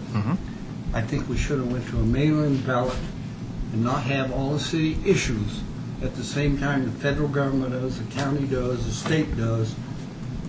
I think it's going to hurt our chances of passing things just because you want a bigger turnout. I think the turnout would have happened if you would have had a mail-in ballot. We've never had that. We've always liked to come down and vote for people that we want to vote for, and it seems like people want to change. I think we should have went to a mail-in ballot in April. Okay. Any other comments about that? Haven't people had the option to do a mail-in ballot? We've had Absentee ballot, right? But not a countywide.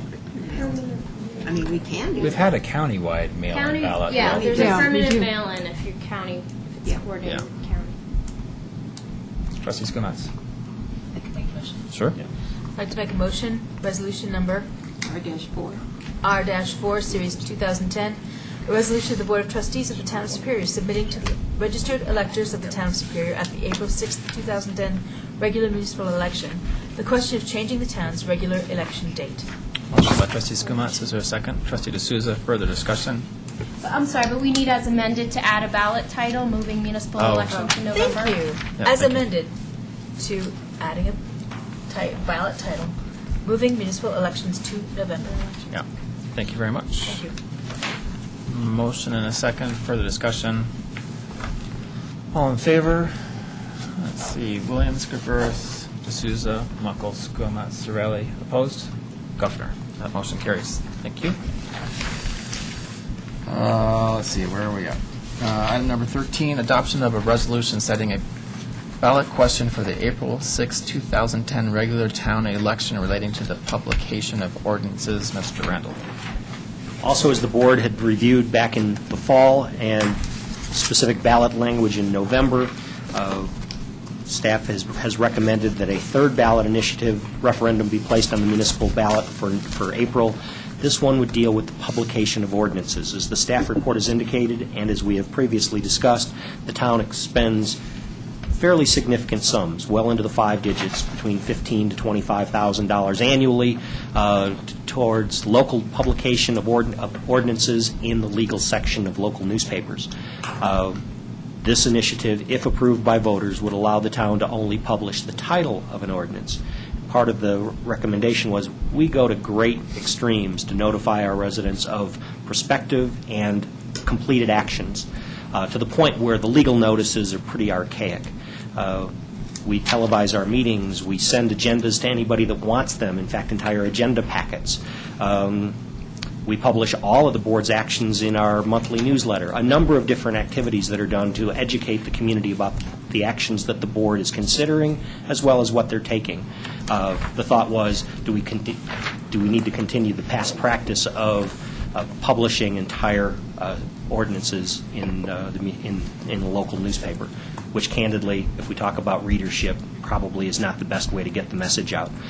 And we've used as an example the cost that we would anticipate to incur sometime later in 2010, just in republishing Chapter 16. So. Okay. Trustee Skumatz. I wasn't making. So I still don't know quite how I feel about this, but I do think it's a good thing to bring before the voters. Okay. Let them choose. Yeah, I guess I'm big on, let's get people as many ways as we can. So. Yeah. I completely agree that communication is important, but I'm trying to think of personally, I'm kind of engaged in municipal issues. Have I ever read the text of something in the newspaper? I'm not sure that I actually ever have, and I suspect not many people do either. Probably made sense back in the age when we didn't have other forms of media. I'm not sure it makes sense to do that anymore, and if it's going to save some dollars, I think that makes the most sense. So. Would you like to do a ballot title for this one as well? Probably should for parallel reasons. And if in the meantime, if there's any public comment about this. Publication of ordinances in full, or? Regarding the, I have no idea what that would be. Changes in publication notifications, I don't know. Trustee Gregorus? Yeah, I have mixed feelings too, because I can see the reduction of cost clearly. $60,000, today's economy is nothing to sneeze at. On the other hand, I don't know if just having the title published would explain enough to the public. So I agree with you. In the end, we'll let the public vote and see how they go. I can see both sides of that. It doesn't mean that we have to only publish the title. We could potentially then actually provide communication, which would be, this is the title, and this is what it means, as opposed to Gobs and gobs. gobs and gobs of lawyer speak. Yeah. All right, well, is that what this says, though? You may also publish in full copies are available at town hall or on the town's website. I mean, you can add whatever language you want to the title itself when the title is published. And in certain cases, maybe you choose to publish the whole ordinance, and you still always will have that option. Oh, in that case, then, okay, that's, okay. Okay. I guess that was my comment too. So what is the title? Did we have a title that you came up with, or? I just had publication of ordinances in full, or Can we change where it says to publish its ordinances by title only and short description, or? well, the statute requires that there's only two options under the statute: in full or by title only. Okay. So I wouldn't suggest that we add that to the actual ballot question. You will always have that option whenever the publication comes of a particular ordinance, but under the language of the statute, I wouldn't suggest putting that language in. So that would be something more of a board direction. Yes. Is it legal to put it in or not? It's not an option, I think. I don't think it's a good option, no. It's not illegal, but I don't think it's allowed by the statute, so. Okay. And I'd use an example of the brief descriptor that we've used recently on the expanded agenda content, to give a brief summary of what the action item is that the board has considered. Could be published ordinance titles only? No, it has to say by title only. By pursuant to title the only? statute. As far as the title? Yeah. What you're saying for the title of the. Oh, the actual, you want the Yeah. The title of the ballot question. Publication of ordinances by Title title. only. by title. That says it in the. Yeah. Seems like a pretty Okay, accurate description of what it is, And neutral. got it. Yes. and neutral. I'm very curious to see how the voters will vote on this. Okay. Any other questions, comments about this? No. I don't think anybody from the public was interested. Nobody's jumping Last up time for I this checked. one. Trustees All right, Press Gomez? Association will probably take a stand. Oh, we're still But publishing. it's maybe Vote happening at against the it, state yeah. level too. Most Of course, they're going to lose dollars. They're going to use time. I was going to make a motion. Yes, that would be great.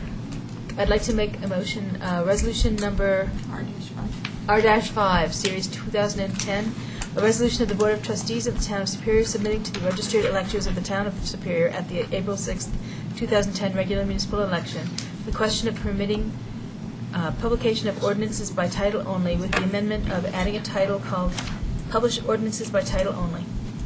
Motion by Trustee Schoolmaster, is there a second? Trustee D'Souza, further discussion? All in favor? Unanimous, thank you very much. No further business. Anything else to come before the board? Seeing none, meeting adjourned. Thank you.